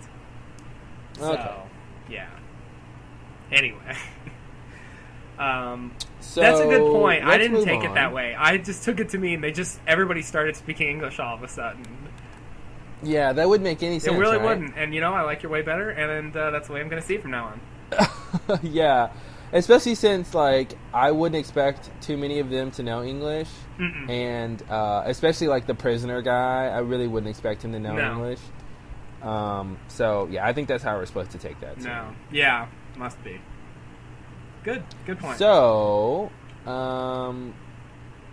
the other part of Saeed's story in this episode is Danielle. Right. He's walking along the beach, and he takes a break, and all of a sudden he just happens to look over. And what does he see? Oh, he sees a cable sticking out the ground. I love it. They didn't do too good of a job hiding that cable. If you can spot it from whoever couple yards they away. is, and whatever that cable is supposed to do. Yeah, I guess we never really find No. out. I mean, he gets captured, and he forgets about it. A lot of people have speculated about underwater hatches and such, but I don't know. Power, maybe. I don't know. Power. To me, it looked like a power cable, too. It was pretty thick. It actually was 2 cables, if I'm not mistaken. It was one thick one and a sort of thinner one. I didn't really notice. Yeah, you wouldn't. Shouldn't have said it. So, Danielle, there's a lot going on with her and her whole Very backstory. And, well, from what she tells us. So let's talk about that. She's of course our first link to the others because she believes what's his name, Saeed, to be another. And what's interesting is I was just gonna say that obviously Saeed doesn't dress the way the others dress, but that doesn't matter because she's never seen him. Yeah, right. So she doesn't know what they're supposed to look like. I guess she just assumed he's another because he's not her. I don't know. He's just out there, and the others are out there, so he's another. Yeah. It makes me wonder, how does she know they took Alex if she's never even seen them? I mean... Well, I mean, her only thing about Alex is that, they apparently light the smoke on the north side of the island or whatever when they're there, and that's when Alex was taken that night or something like that, right? Yeah. I mean, how she's never seen them is a little bit of a mystery. But how would she know it? Like the whispers, how does she know that corresponds to the people that took the baby? Like I don't. I think she's just assuming. She could only be assuming that that they're the same people. I mean, she's right, but I don't know. Yeah. Seems like a leap. I feel like she has seen them. I don't buy that she hasn't seen them. They're not that hard to see. I mean, you know, they're just camped out there a lot of times. Well, they're camped out there a lot of times when they want to be. Yeah. I mean, she's been there for 16 years. I feel like she's could have come across the others before, but I mean, like Henry Gale's the first other she ever saw. Like, I don't buy it. I don't buy it. I mean, it seems to be that the others can stay hidden if they want to be. So I don't know. I mean, she's heard the whispers, but maybe they haven't come that close to her because they don't want anything to do with her. And if she's never seen them, like, why would she even think, like... why would she think that this is one of them? Like, that just, Well, that's what I said, because they're out there, and now Saeed is out there, so he must be... because he obviously doesn't think there's other people on the island besides the others. She thinks she's alone on the island, and the others are there, so here's another person, maybe he's another. Why would she even think they're human-looking? I mean, they only, to her, exhibit these supernatural traits. Like... how does she know it's even a they? I mean, I don't think the others would be unhuman, though. Right? I mean, she does hear whispers, but you would hear whispers if people were in the jungle whispering. So, well, yeah. I mean, it comes across supernatural to us, but like we talked about that before. What would it be like if you were really there? Who's to say? Yeah. But I think they're presenting it to us seem like it's supposed to seem to them. Yeah. Well, I don't know though. I don't know if that's necessarily true, but anyway, she's the other side of that coin is that she's crazy. Well, yeah. So we can talk about her motivations all we want, but bottom line is she's got some little deficiencies from the fact she's been alone for 16 years, or so she claims. Right. So anyway, she talks about that she was 3 days out from Tahiti. Now, Tahiti's actually not that far from Australia. And I looked at a little map, and if I'm not mistaken, Tahiti is northeast of Australia, and Fiji, which is another island or series of islands that we've heard about on this show, is due east of Tahiti. So the island should be somewhere in that area. I mean, 3 day. If you do sort of a 3 day, think about how far it could go in 3 days and do a circumference of that of Tahiti. You really should find where the island is. It should be in that area. I think she also mentions that it was raining or storming or something when they crashed there. She said it was storming and that she heard some noises. Now I've been trying to think about how they crashed on this island. And I was thinking maybe there was another electromagnetic incident or something that pulled the boat closer to the island or something like that. The only evidence I can think is the noises she heard. Because when the failsafe goes off, there's a big noise. So it reminded me again of Desmond's backstory, because when he crashed, it was also a big storm, and then he crashes ashore. It seemed like the same sort of circumstances. Yeah. Whatever it is, like, I wonder, is the storm, like, related to people? Like, does it storm when people crash on the island? I mean, I guess it didn't with the plane, but, like... I feel like that could be another TV writing thing, that it's just a lot more dramatic to have them crash during a storm. It's a lot more disorienting for the character, and so I who knows? Yeah. But if that's a real correlation, or if it's just the way they're writing it. One of my questions is, so of course, she says she was with a science team. What they were researching, we don't know. Of course, the big question that Saeed even brings up is, why did they have rifles? Which also makes me wonder, were they really a science team? Now, obviously, you want to have rifles.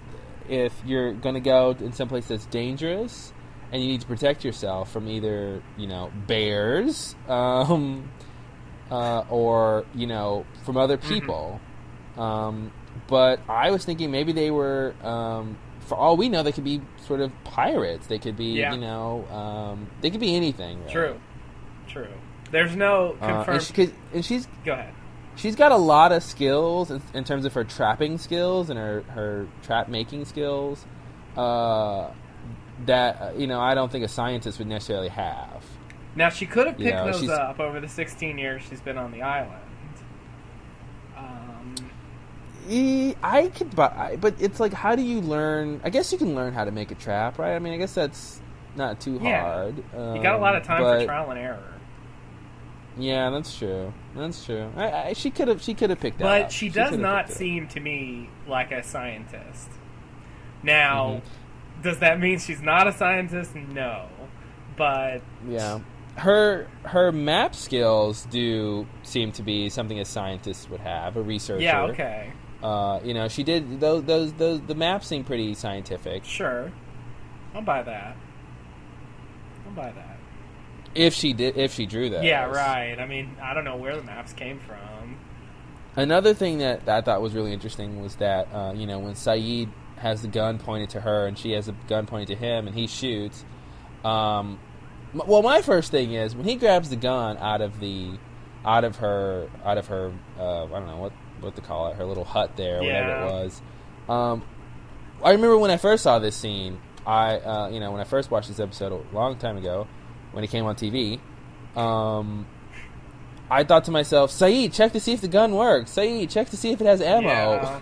Like, you really should never, especially if you're in a TV show, you should never assume a gun works when you pick it up. Yeah. And I don't know exactly what a firing pin looks like, but I thought maybe it would have been something that he could have sort of quickly looked to see if, I mean, I don't know. Maybe if there's some gun person who knows this, could write in and tell us. But if a firing pin is something that's really noticeable when it's missing from a rifle. But I just thought it was pretty crappy that he didn't sort of think to check the gun or They whatever. need to add that to the list of things that happen in movies / TV shows a lot. Because I've seen that scene a lot where they fired a gun and it doesn't work for whatever reason. It's not loaded, or they did something to the gun to make it not work, and then the other person laughs, and that's such a classic scene. Of course, it plays out a little differently here, but yeah, and it helps me realize, because he's got the gun pointed to her first, and she slowly pulls up the gun, and I'm thinking, Rousseau, why do you think he won't shoot you? Right. He doesn't know you, but of course she knows he can't shoot her. But my point of this was that we learned that Robert tried to kill her. She says, Robert didn't notice the firing pin was missing also when he tried to shoot me. So, and I obviously, or at least what I think is that, Rousseau was planning to kill Robert, and he knew, and he was trying to defend himself, because he didn't, I'm assuming, obviously, he didn't think he was sick, and she did. Yeah. And felt like he needed to be exterminated, and he tried to defend himself, and obviously couldn't because the firing pin was missing. And, well, my real question is, I was trying to think about this, quote, science scene and the sickness. So you don't think there's a sickness? We've talked about that. I don't think there's a sickness. So do you think that... And the other big thing is, she says the others are the carriers, which I thought was an interesting allegation. Wait, what? And Danielle says she thinks the others are the carriers of the sickness. Oh, right, yeah. Yeah. Which, of course, to me, my first thought is, well, if you never really came in contact with the others, how did it get transferred? Yeah. But the other thing is, the reason that she killed them was not only were they sick, but the real reason was that she didn't want them to get rescued and the sickness to go back to civilization. Really? Which is a very noble... Yeah, that's what she says. She says that? Oh, okay. She says, imagine if we got rescued. Imagine what would happen. Okay. I missed that line. So she didn't want... Oh, God. Yeah, she didn't want the sickness to get back to civilization, which is a very noble thing to do. If that's in fact what happened. Which actually changes my mind about what happened. I used to think, I just changed in my head just a second. I used to think that she killed them because they were sick and they were going to die anyway. Mm-hmm. But now I think she killed them. I think they were fine health-wise. She thinks they were sick, but they were sort of fine health-wise, and she killed them so that if, in case they got rescued, the sickness wouldn't go back to civilization. Yeah. Which makes me also wonder, or that doesn't make me wonder, but I wonder why doesn't she think she's sick? Right. Good point. Why is she the one who knows when people are sick and gets to be the judge of, Mm-hmm. And she... It's Rousseau's world. They're just dying in it. Yeah. My theory, well, okay, I have there's two scenarios that in my head are possible, and neither of them are probably correct, but what I'm thinking right now, theory number one, she's just crazy, and she just killed her team, and sort of either invented or, deluded herself into believing they were sick to sort of justify her insanity in killing them all. That's theory number one. Okay. Theory number two that I thought about was that maybe the other parts of the team, joined the others. And that is why she thought they were sick or whatever. They came in contact with them and decided to sort of join them. And, she didn't want to do that, maybe because they took her baby, or I don't know why. But, so she shot them because of that. I don't buy that one. All right. Should I tell you why? Sure. Oh, it's because I don't really think you can just join the others if you want to. I think the others decide, and I feel like, if anything, the others would have sort of rated their group of people and taken who was good and left who was bad. And that's how it would have happened. And I don't think she would have had access to the people who ended up joining the others to kill them. So that's why I don't buy that theory that they were going to join the others. And I don't think you can just say, oh, I'm going to join this group of people who I just am going to join because I want to. I don't think the others operate like that. Okay. I think they'd take someone if they wanted to join. But maybe I think they would only if that person was good, and I think they would kidnap that person. They would, they wouldn't sort of need to let that person decide to join. They would have wanted that person already for whatever reason. But that goes back to the theory of how do they know who's coming to the island, and how do they know who's good and bad, and all important questions that hopefully will be answered in season 3. Yeah. Yeah. Okay. So anyway, both of them are probably wrong, but anyway, those are my two theories.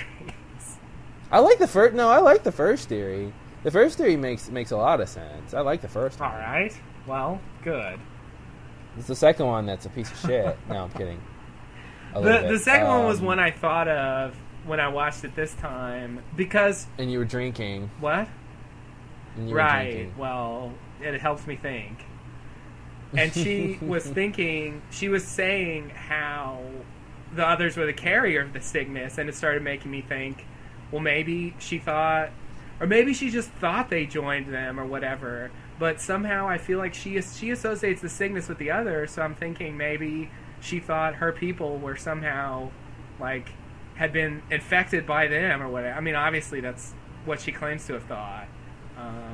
But it was making me think it wasn't as simple as, a virus that, it was some sort of, mental thing or something, Well, the whole thing with her and the others is weird. I'm looking at this little transcript, and she goes, oh, that's another thing I want to bring up. I hope I wrote that down. Okay, yeah, I did. Hold on. So anyway, she says, Saeed says, your distress signal, and the message you said, it killed them all. Which is another thing we should talk about, because she says it killed them all, which I always assume was Smokey. I think... which I guess really I should throw that out, because it's her. She killed them all. And she killed them all, but really she thinks the sickness killed them all. She was just, yeah. Yeah, and so, anyway, she says, we were coming back from the Black Rock. It was them. They were the carriers. And I'm trying to think about how that scene would play out. You know, her and her team are at the Black Rock. Maybe they just discovered it or something, and they're looking around, and I guess they're leaving, or I don't know.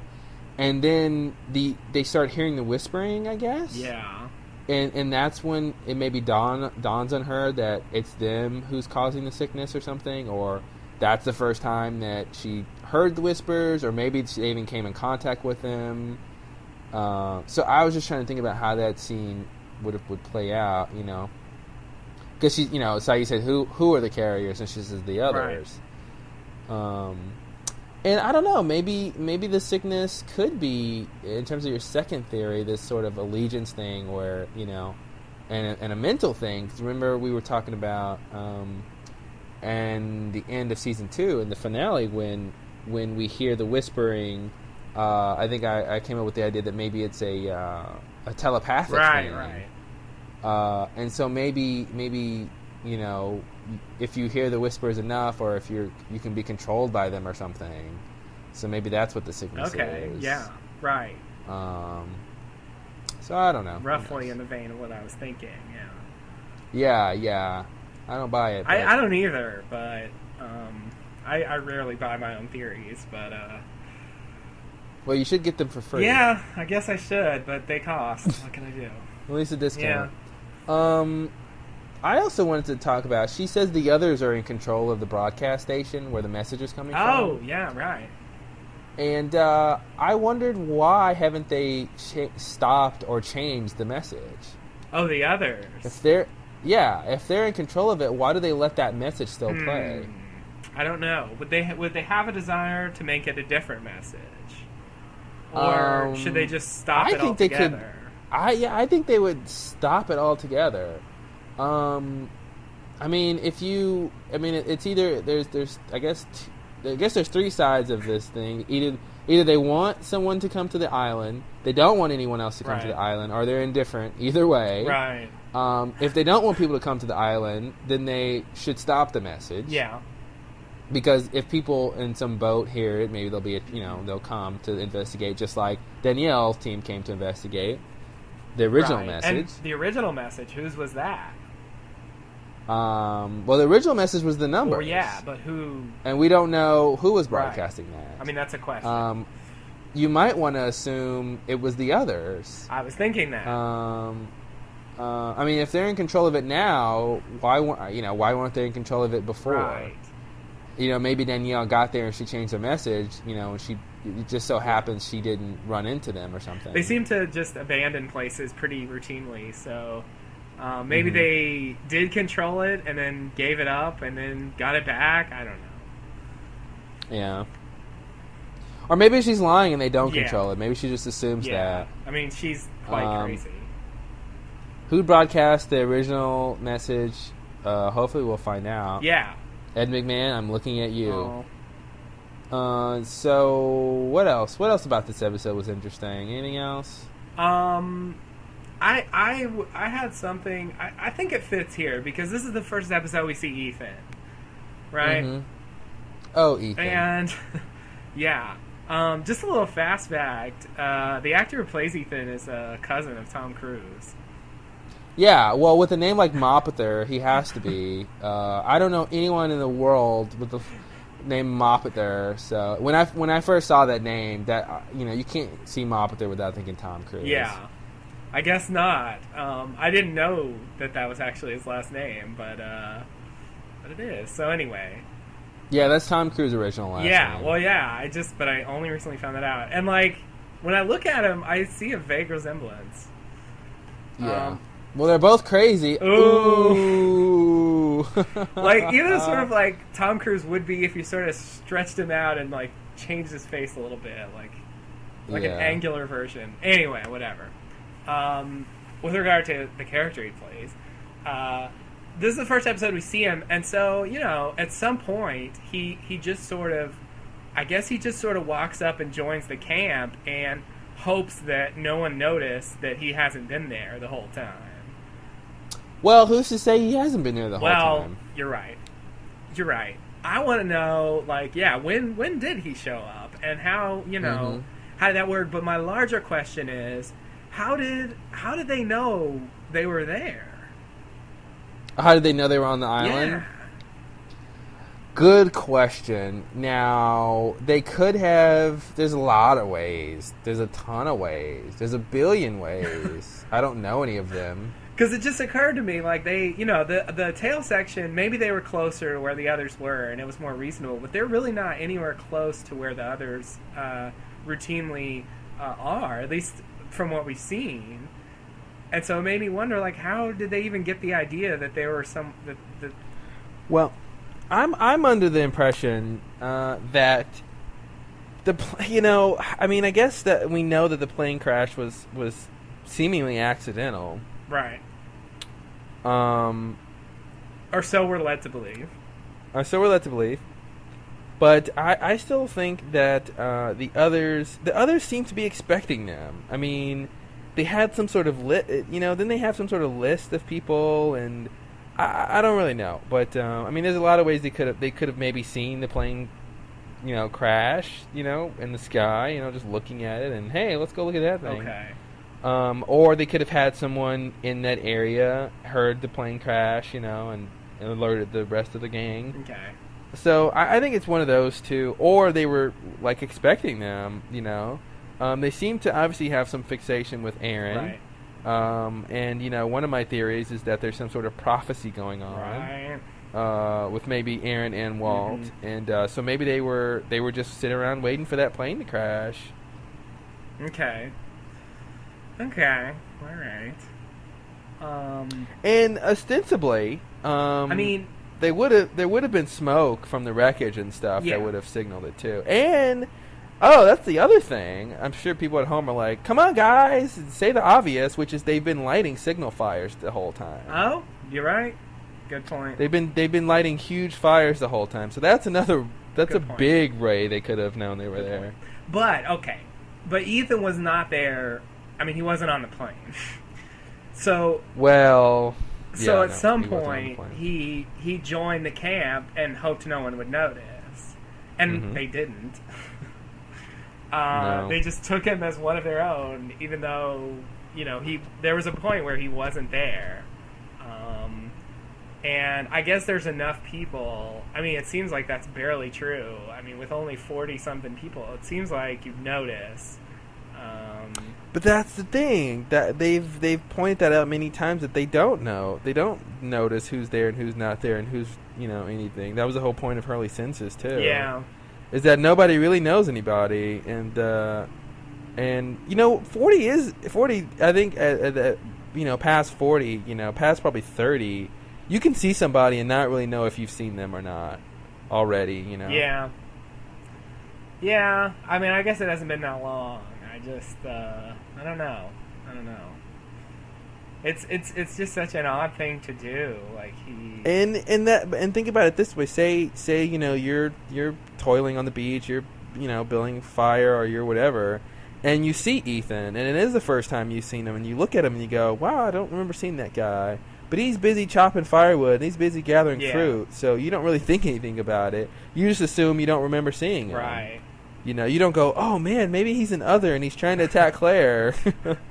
We should go tell somebody.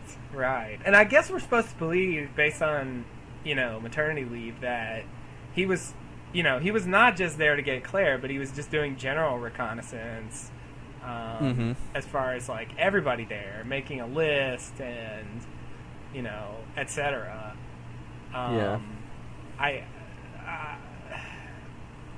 still don't know how that works, obviously.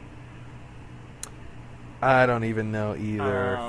Or why he didn't have time to do it. Why he didn't have time to do what? To make the list, and I don't know why it even takes time, or how it. I don't know. It's all very confusing. Yeah. But I just wanted to raise that issue. So anyway, whatever. We can move on. Cool. The other thing I want to mention, a little thing, is that Nadia wrote on the back of the picture that she gave to Saeed, "You'll find me in the next life, if not in this one." Which, of course, is very similar to when Desmond told Jack, "See you in another life, brother."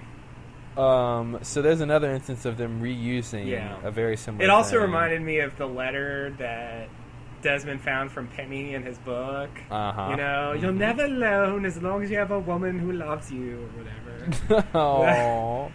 And everybody knows that's not true.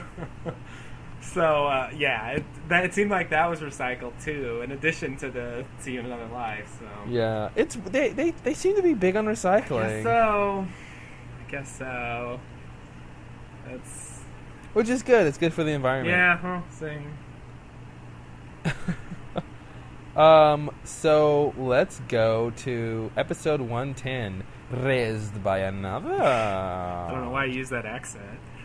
I don't know either. I think it's fun. Okay.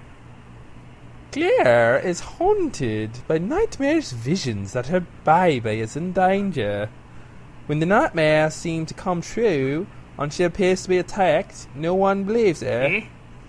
Early suggests that they comply a list of survivor names, and Boone suggests that it will save time to use Flight Manifest as a reference.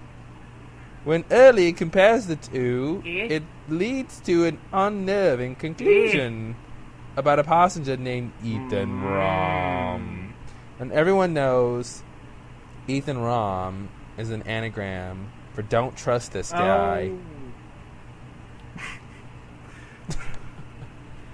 They missed a few T's. That's all I'm gonna say. Yeah, they missed a couple letters, but that's okay. So so we'll save the interesting stuff for last. Let's talk about the little things. Hurley mentioned that, of course, his nickname is Hurley and his real name is Hugo Reyes, and he says, "Why? I'm not telling." Yeah, but I'd like to speculate why would he have a nickname Hurley? Did he used to throw up a lot? I have to say, I like the way I rarely like Hurley, but I like the way he delivers that line. The way he says, like, "My name isn't Hurley, it's Hugo Reyes. Why? I'm not telling. But anyway." Yeah. Yeah, what's weird about that is he didn't need to say why. He could just say, "My name's not even Hugo. My name's not even Hurley. It's Hugo Reyes." Right. And other knew, but he brings up why and then decides not to tell. Why? I'm not telling. Anyway. Yeah. So I don't know. I Hurley. The only thing I can think of is hurl, which is throw up. Right. So maybe he's nauseous all the time, or I don't know, or he gets sick on rides, or I don't know. Yeah, could be that. I bet we'll never find out. Never. Maybe. Just a thought. I just feel like they'll leave that one for us. This episode, when Hurley is trying to, compile the census and he gets the passenger manifest. I love Boone is like, "Yeah, good work, but it'd be a lot easier if you had the passenger manifest." For once he's right about something. I know, right? Jeez, Boone. Jeez, Shannon's right about you. You never do anything good. So anyway, this episode marks the third time Sawyer has something people need. And this one is the passenger manifest. And he actually gives it up without a fight. Yeah. He's unpredictable. He's like chaotic weather patterns. Like, some days you go to him and you can torture him and he won't give it to you, and then eventually tell you he doesn't have it. And the next day you go see him and he just gives it to you immediately with little to no trouble. I think it's because Hurley took the wind out of his sails. Hurley was like, "Look, dude, I know what you do when people ask you for stuff. I really don't want to go through that. Can I just have it?" And he's like, "Yeah, you can have it." Yeah, I guess. If Hurley would have said, "Hey, I really, really need the passenger manifest," oh my God, Sawyer would have taken him through a whole song and dance, and then maybe given it to him. But he wasn't going to have any fun playing with Hurley because Hurley wasn't in the mood. Right. So I think that's really why he gave it to like when him. Kate went to get the battery from the laptop, he gave that up fairly easily too. Like, he gets in these moods sometimes where he's just sort of willing to give stuff up, and then sometimes it's a big deal. Like, I don't know. Maybe. I guess it's a big deal if he doesn't have it. Yeah. If he's got it, he doesn't mind giving it to you, but it's a big deal if he doesn't have it. Oh, God. So let's talk about the big part of this whole thing. Well, there's a couple big parts. this is when Claire is first shows that she's crazy. Yeah. She has the nightmare, Right. of course, that we mentioned earlier, where she hears the baby screaming, Right. and she sees Locke at a table flipping playing cards, and he has the crazy eyes, one dark, one light. Right. And I wanted to mention about And- the dream. Uh-huh. In the dream, she sees a crib that has a oceanic plane mobile. on Yes, it has the mobiles with the oceanic which, planes. you know, in maternity leave, there is such a crib in that room where she is. Yes, with it makes you wonder if she was clairvoyancing that. Exactly, yeah. Her name is Claire. It is, and she goes to see a psychic, and it made me think, because I think even later she like has some sort of vision of something that happens later, and it made me think that she does have some sort of psychic ability, like. Yeah. Well, it explains why she's crazy. Because I mean, for a dream, it's like, okay, that's a weird thing, but then there's actually a crib like that. I mean, I don't know. So anyway, worth noting. Yeah, some sort of precognition. I don't Yeah. know. But anyway, so she has the dream and she wakes up screaming, and then the next night, someone tries to attack her. Supposedly. Now, in this, she believes someone tried to hurt the baby by putting a needle in her stomach, Right. which is what Ethan does Right. in maternity leave. We find out when he kidnaps her. But so correct me if I'm wrong, but we find out later that it's Rousseau who attacked her that night. No. Okay. It was Rousseau. Oh boy, it gets complicated. It was Rousseau who she scratched when after she escapes the hatch in maternity leave. Like Rousseau rescues her, but she thinks she's there to like get her, so she scratches her, and like she has a vision about that later. But you'll notice the scratching wasn't in this episode. Yeah, That's okay. something that comes later. So anyway, that's a separate thing. This is not Rousseau. Okay, so and the other thing, she has a dream that someone tries to attack her and she scratches the person. But what that really was when she scratched Danielle when Danielle tried to rescue her.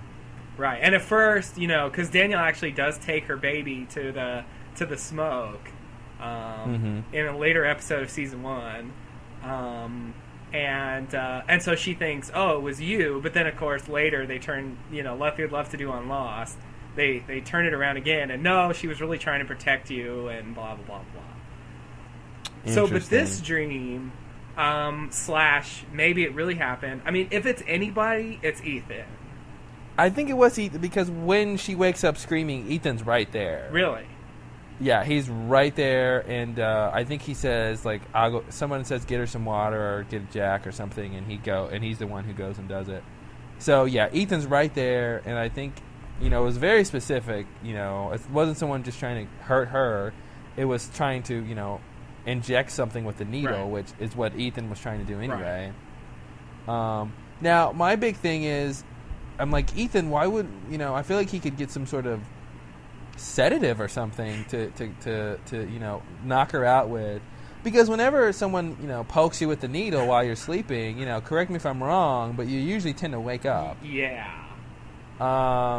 So especially if you're I a thought crazy it was paranoid Claire. Exactly. So I thought it was weird that I mean, obviously it's a show, Right. but I just thought it was weird that he wouldn't put a little, I don't know what, but something to knock her out and then do the whatever he wants to do to her. I thought it was weird they would do it, period. Like, he's gonna kidnap her, like, and in a controlled environment. It makes me think that he wasn't going to kidnap her at first. Really? Yeah. The only reason he kidnaps her when he does is because, well, first of all, I think it has something to do with the fact that the baby was about to be born. I think that's what it was. I think he needed to do the injections before the baby was born. Okay. Because obviously he does it that night, and then the next day or whatever. Can I finish? No, I'm kidding. I do want to finish though. Go ahead. The next day, Claire has the false labor. Charlie comes running and tells Ethan, "Hey, Claire's having the baby," and then that's when he kidnaps her. Is when he thinks she's about to, go into labor. Okay. So I think what happened, my own little theory is that he said, because she had another week or two, according to Jack. I think that he basically kidnaps her then so he can go and put her in the control environment, do the little experiment or whatever they're doing to her before the baby's born. Okay. Because basically, she wouldn't have been kidnapped then if Charlie... It's really Charlie's fault. Like, if Charlie hadn't told Ethan, hey, she's having the baby, and then Ethan follows Charlie back to where Claire is. Right. Okay. So if you want to blame somebody, blame Charlie. Right. I don't know. Well, now, I don't think that Claire was actually attacked. I think it really was in her mind, or a dream. I think it was another case of precognition where she was going to get stuck with a needle in the future, and she sort of saw it in dream form. I don't think he actually did it. If Claire, if they do something else where it's obvious Claire can see the future, then I'll buy that. Okay. I think it's possible that he did it. I mean, he does do it later, but I don't know. I feel like it didn't happen. Yeah. Because there was also... okay, never mind. That's not true. Yeah. I mean, Jack says he didn't see any mark on her stomach, Yeah. But, of course, it would be a small mark. But he said he didn't see anything. Yeah, and you think Jack could spot that if anybody could. Well, maybe. I don't know. But yeah, I just maybe not. If they don't, you're right. If they don't do anything with the Claire being psychic angle, then then that's probably not the case, and ultimately it doesn't matter. But I wonder if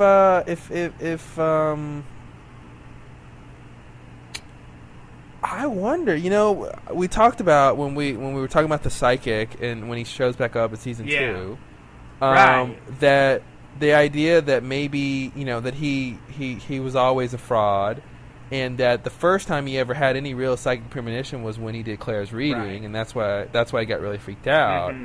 And I'm wondering if Claire is this budding psychic, maybe she's the reason he got that premonition. Maybe he was able to read, through her powers or something. Oh. You know what I mean? Like, the only reason he had that sort of psychic premonition about her needing to raise the baby and what might happen to her in the future is because he was touching her and she has this, deep hidden powers or something like that. Mm-hmm. So that might be interesting. And maybe that's why her baby is sort of important. Like, maybe he's going to be stronger than she is or something. Mm-hmm. And some of that's rubbed off. I don't know. Yeah. Yeah, it's weird. In Question Mark, we got the chance to talk about essentially the backstory in this episode again. So it feels like we just recently addressed it. Yeah. But one thing, I don't know if we need to be more linear, but one thing I want to bring up with regard to that flashback is some wording the psychic uses. I got a whole list about his wording. Yeah. All right. Well, I guess I'll just throw this out, and then you can do whatever you want. He says at one point, so I don't need to recap this. You've seen the episode, right, guys? He's at first he says, you have to raise a baby. No one else can raise it. It can't be raised by another. And he's calling her, and It can't be raised by an other? Maybe. Huh, interesting. It was interesting choice of words, I just have to say. And then later, eventually he calls and he's like, oh, raised by another, raised by a what other, who cares? Give it to these people in LA. Yeah. Forget about what I said before. And you have to take this flight and blah, blah, blah, blah, blah. And they come to believe that he knew what was going to happen on the plane. But she says something like, I don't want to give my baby to some strangers or something like that. And then I guess I could look at the transcript, but I'm not. And then he says, they're not strangers, Claire. They're good people. Yeah. And I thought it was interesting because that's phrasing that the others have been known to use. The first thing that threw me off, or not threw me off, but caught my attention was he says, your goodness must be an influence on the baby. Right. And then later he says, the people in L.A. are good people. Right. And I wanted to talk about who the people in L.A. could be. I was thinking we might know who they are. Are there people in L.A.? If there are people in L.A. Now, that's the weird thing. Now, remember I said earlier that she showed some good parenting, which by good parenting I mean common sense. All right. Is that she questions him. She says, first you said, I have to be the only one to raise the baby. Then you say, I need to give the baby to these people. Like, what's going on? And I still don't understand what the writers were doing with that. I feel like if there really aren't people in L.A., then they should have come up with some other reason for her to get on the plane. You know what I mean? Like, it could, like in LA, like there's this foundation where you can go live and there's money and you can have a house or something, Some other reason. I don't understand why they would use basically an adoption reason, which she already tried to do. He said don't do it. She decided not to do it. And then now he's saying go do it. Right. And it just made me wonder, why would they even have him say there's people in LA who can raise the baby? Well, I mean, because now I wonder about the whole thing. Like, if he thought that she needed to raise the baby herself, like, she was going to. Like, she didn't go through with the adoption. And there, the pins weren't working. It seemed like there were cosmic forces trying to stop her from, giving the baby up for adoption. And he's calling her and making this big deal about raising the baby herself. But she was going to do that. And then all of a sudden, you got to get on a plane and give the baby up. Like, actually, it wasn't necessarily all of a sudden, because if you remember, the call that we hear when she gets that night, he's been calling for a while, but he calls and says, I've got a plan for you. And she's like, oh, blah, blah, blah, blah, blah. But the plan is actually to give the baby to the couple in L.A. So it's not like she showed up to him and he was like, oh, I got this new thing. He had been trying to tell her about this L.A. plan for a while. Okay. All right. But of course, why did he change his mind? Obviously, he changed his mind at some point. Okay. You're right about that. But what changed from you need to raise the baby yourself, which she would have done had he not done that. She just would. Yeah, it makes me think. Now, I think the deciding line is, did he know the plane was going to crash or not? Right. They suggest that he did. Well, she thinks he did, but she's usually wrong. Well. I mean, if you think about if he doesn't know the plane is going to crash, then it makes sense to make the change. If he thinks there are good people who can raise his baby in L.A., if he knows these people, which assuming he does, then and he doesn't know the plane is going to crash, then everything makes sense to me. Well, then his initial vision was wrong. What do you mean? The initial vision about you have to raise this baby yourself. No. Well, that's the thing. The initial vision, the point is, the baby needs to be raised with goodness, and that Claire is good, and she needs to raise the baby. Barring that, if Claire can't raise it, then good people need to raise it, because I think that's really the point. I mean, I know that's what he said. You have to raise this baby yourself. Can't be raised by anybody else. But it seems like to me, maybe he went and thought about the vision or whatever, but it seems like the overall point is the baby needs to be raised with goodness. Because he says your goodness must be an influence with the baby, and these people are good, therefore they should have goodness too. So I think the point is the baby needs to be raised with goodness.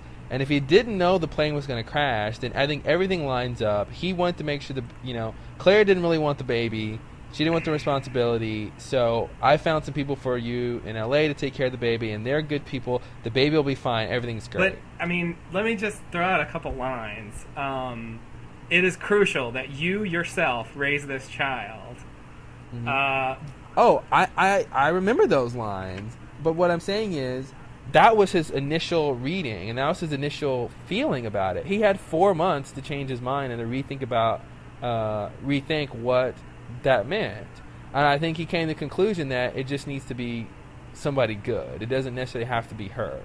So his initial reading was wrong. I mean, that was my main point. It was inaccurate. Like, wildly inaccurate. I mean, he's... Not wildly inaccurate. It was... Basically, the point is, someone good needs to raise this baby. He said it needs to be Claire, but when the reality is it needs to be someone good, like this couple. Right. So his reading, I mean, what his feeling was that it needs to be somebody good. He inaccurately said it has to be Claire. But that the main thrust, he emphasizes much more that it must be her than that it just needs to be a good person. Well, that's why I say his reading was inaccurate, because he read it wrong. He read that it should be Claire when it really, it's not that it should be Claire. It should be somebody good who happens to be Claire. Okay. Too, you know. Right. There is no happy anyway. life, not for this child, not without you.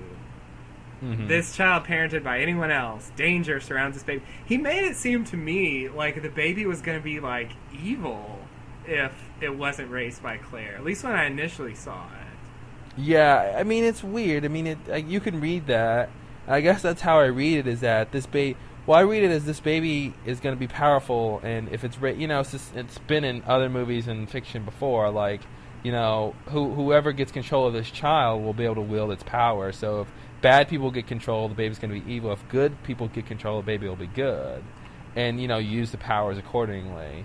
It's almost like a Star Wars Jedi thing. Okay. But my point was, there's two sides to what happened. If he doesn't know and I think the focal point is if he knew the plane was going to crash.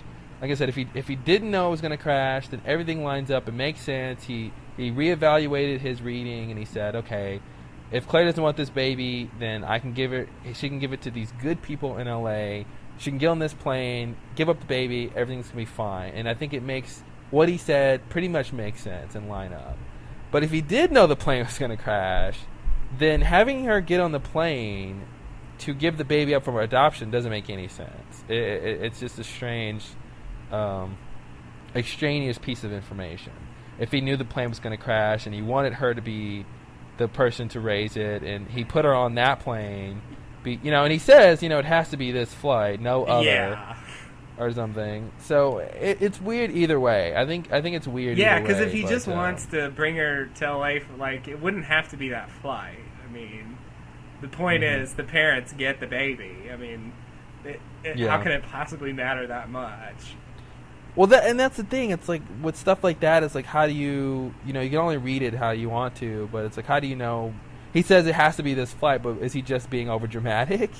Right. Does he just want to make sure she gets there and stuff like that, or is it seriously like, oh my god, it has to be this flight? Right.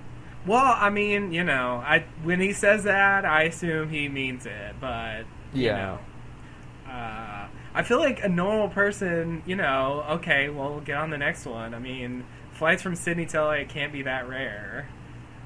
Yeah, but if this is a big deal, as it seems to be, he really wants to make sure she gets there, and as soon as possible.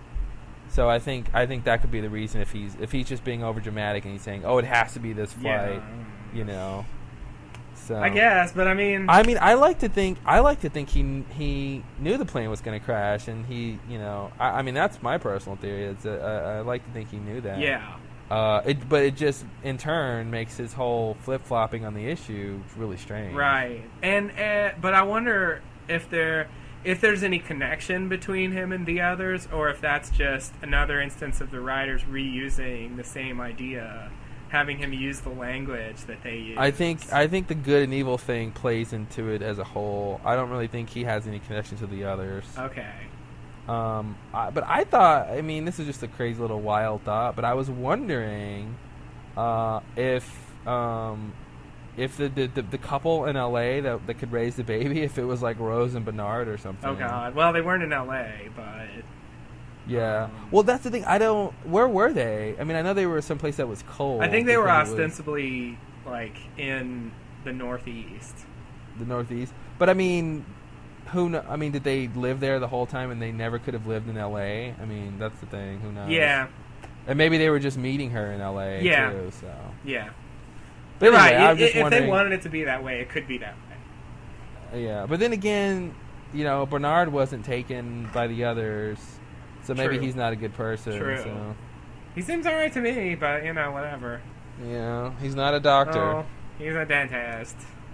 Alright. Another thing about this scene with the psychic is that, his story that we find out in season 2 is that, he's not really a psychic. He doesn't have any powers. He goes through people's trash to find info about them. But when Claire first comes to him, he knows that she's pregnant, and it's only been 2 days since she found out. Now, to me, the only way you can find out someone's pregnant from digging through their trash is pretty much a pregnancy test.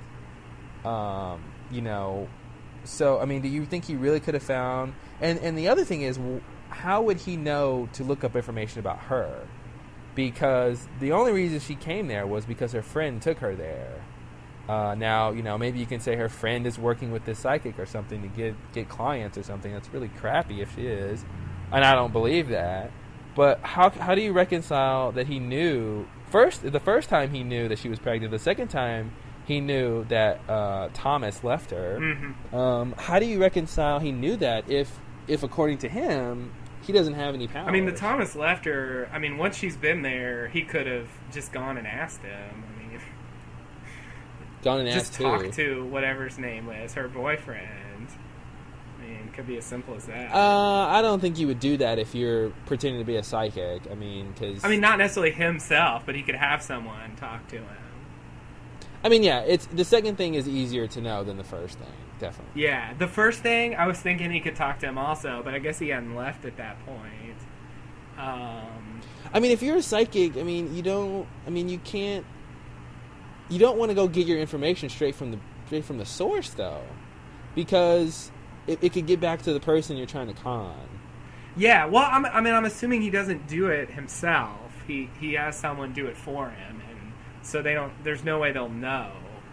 Well, but I mean, according to him, he's the one who gets the information. Yeah, but I mean, I don't feel like that means he personally does everything. I think it seems like he was running a little too-good operation. I don't think he makes enough to pay somebody else to do his dirty work. I think he does. But that's the thing. Like even that though. I mean, Thomas could come home and say, "Yeah, I met this strange person who was asking me about my girlfriend and if she was pregnant, or was asking me general information about me." I mean, but the original question is, how would he even know to go to Claire when he doesn't even know Claire's coming? I feel like he'd have someone like a PI. How would he know? You're right. He should know. Good. I thought the same thing. When I saw that scene, like, unless the friend told him, I mean, maybe it's another case of Claire's psychic abilities rubbing off on him. Although it wouldn't even be psychic because she, of course, knows. But maybe like her psychic energy allows him to, read her or whatever. Just a wild guess. Although he's not nearly surprised enough that he can do it, since he's, ostensibly a fraud. Yeah, that was so weird. Cause he goes, he touches it and he goes, "Ooh, when did you find out?" He says "ooh," but yeah. But if you really knew, if that was really his first psychic experience, I mean, I expect him to be sort of really shocked. I mean, I would be. If I suddenly had a vision of the future or a vision of someone else's thoughts or something. Yeah, that whole thing is weird. I'm trying to think. I'm looking at the scene now, and I'm just thinking about it. And if that was his first psychic encounter, he should have been a little bit more... well, it makes me think maybe he is psychic, and he was just telling Echo all that stuff to throw him off. Could be. I mean, he seems to demonstrate some legitimate ability in this episode. Maybe I don't know. Maybe he can do real psychic stuff, but it's not reliable, and sometimes he digs up information to use it. Yeah. I don't know. Or I'm thinking maybe he is just a fraud, and that maybe he knows that 60% of the women who come to him come after they have I mean, and he could have said when did you find out? And she goes, what? And he goes, about the baby, and she goes, what baby? Right. and he could go, "Oh, I'm sorry, I'm getting a, sorry, whatever." Yeah. And just blows it off. Yeah. Like he could have just been fishing and happened to be True. right. They do that. Yeah. If you can read someone's reaction to see, if you're on the right track, and then sort of deflect it if you see you're not going the right way. It could just be that. He could just be a very skilled, false psychic. Yeah. Of course, then I wonder, did he really have a vision, or did he have a fake? Well, real vision? and see, if you think about it, okay, that's what I'm going to go with. This is my new theory. boy. When he first touches her hands, he's just faking it. Okay. When he asks about the baby, he's just faking Okay. it. Because when he reacts, when he actually sees what he calls the blurry thing, and that's what scares him. And I think that is actually when he really has a psychic encounter. Right. Okay. Yeah. So I'm going to go with he is a fraud. He's never had a psychic, experience in his life until he comes in contact with Claire. And when he first touches her, he's still just fishing for information. But when he actually keeps touching her and trying to read her, he actually gets something, which is the blurry thing he mentioned. Yeah. And he gets some sort of semblance of the future. Okay. So that's what I'm going to go with. All right. I like that. Because he does react strongly. He's like, I can't do this. I'm getting your money back. He gets really freaked out. Very, yeah. That's the kind of reaction you'd expect from someone who had their first psychic experience. Exactly. Not just like, ooh, what's this I see? it tickles. Tickles a little. Yeah, okay. So, I think I'm out of stuff to talk about. Oh, really? You got a whole bunch over there, mister? No, not really. A little bit. I got a little bit more. Okay, let's go. And when I say a little bit, I'm going to have one more thing. Yeah, I knew that a little bit means one. Yeah, well, that's the way I use words. With your mouth? Sort of. I've got some Lost news, too, to talk about. Ooh, I can't wait. All right, so let me just mention this. When Hurley's doing his census and, he's, going around and asking people, blah, blah, blah, blah, blah, blah. There's a scene where he goes to Ethan. And he says, he thinks he's Lance or whatever. And then Ethan says, I can see how you confuse us. And then he says, sorry, lots of names and faces. It's pretty pathetic. You think after a couple weeks on the island with the same people, we'd all know each other. Mm-hmm. And then Ethan says, yeah, you're right. You would think so. I love that line. That line stood out for me, too. Yeah. To me, there's two meanings.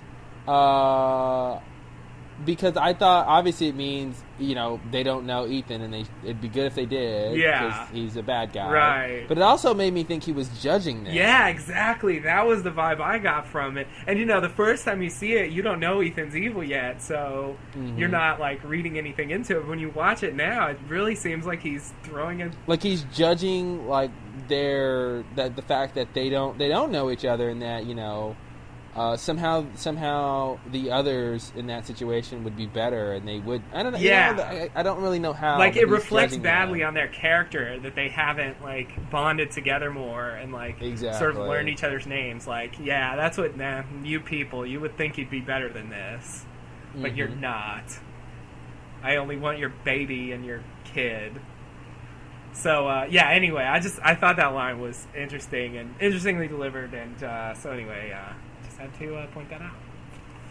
And I guess that's all I got. All right. Well, that's good for everyone else, because that's all you got, and that's all I got. And I still didn't think of that thing I was trying to think about the whole podcast, but I will. And when I do, it'll be really pathetic, because it won't be anything that interesting. I do have a bit of Lost news to talk about. Wow. Lost news. We haven't done this segment for a while. I bought a Lost t-shirt. Ooh, did you? Yeah. That's my Lost news. Oh. What? And you already know that because I told you off podcast. What does the shirt say?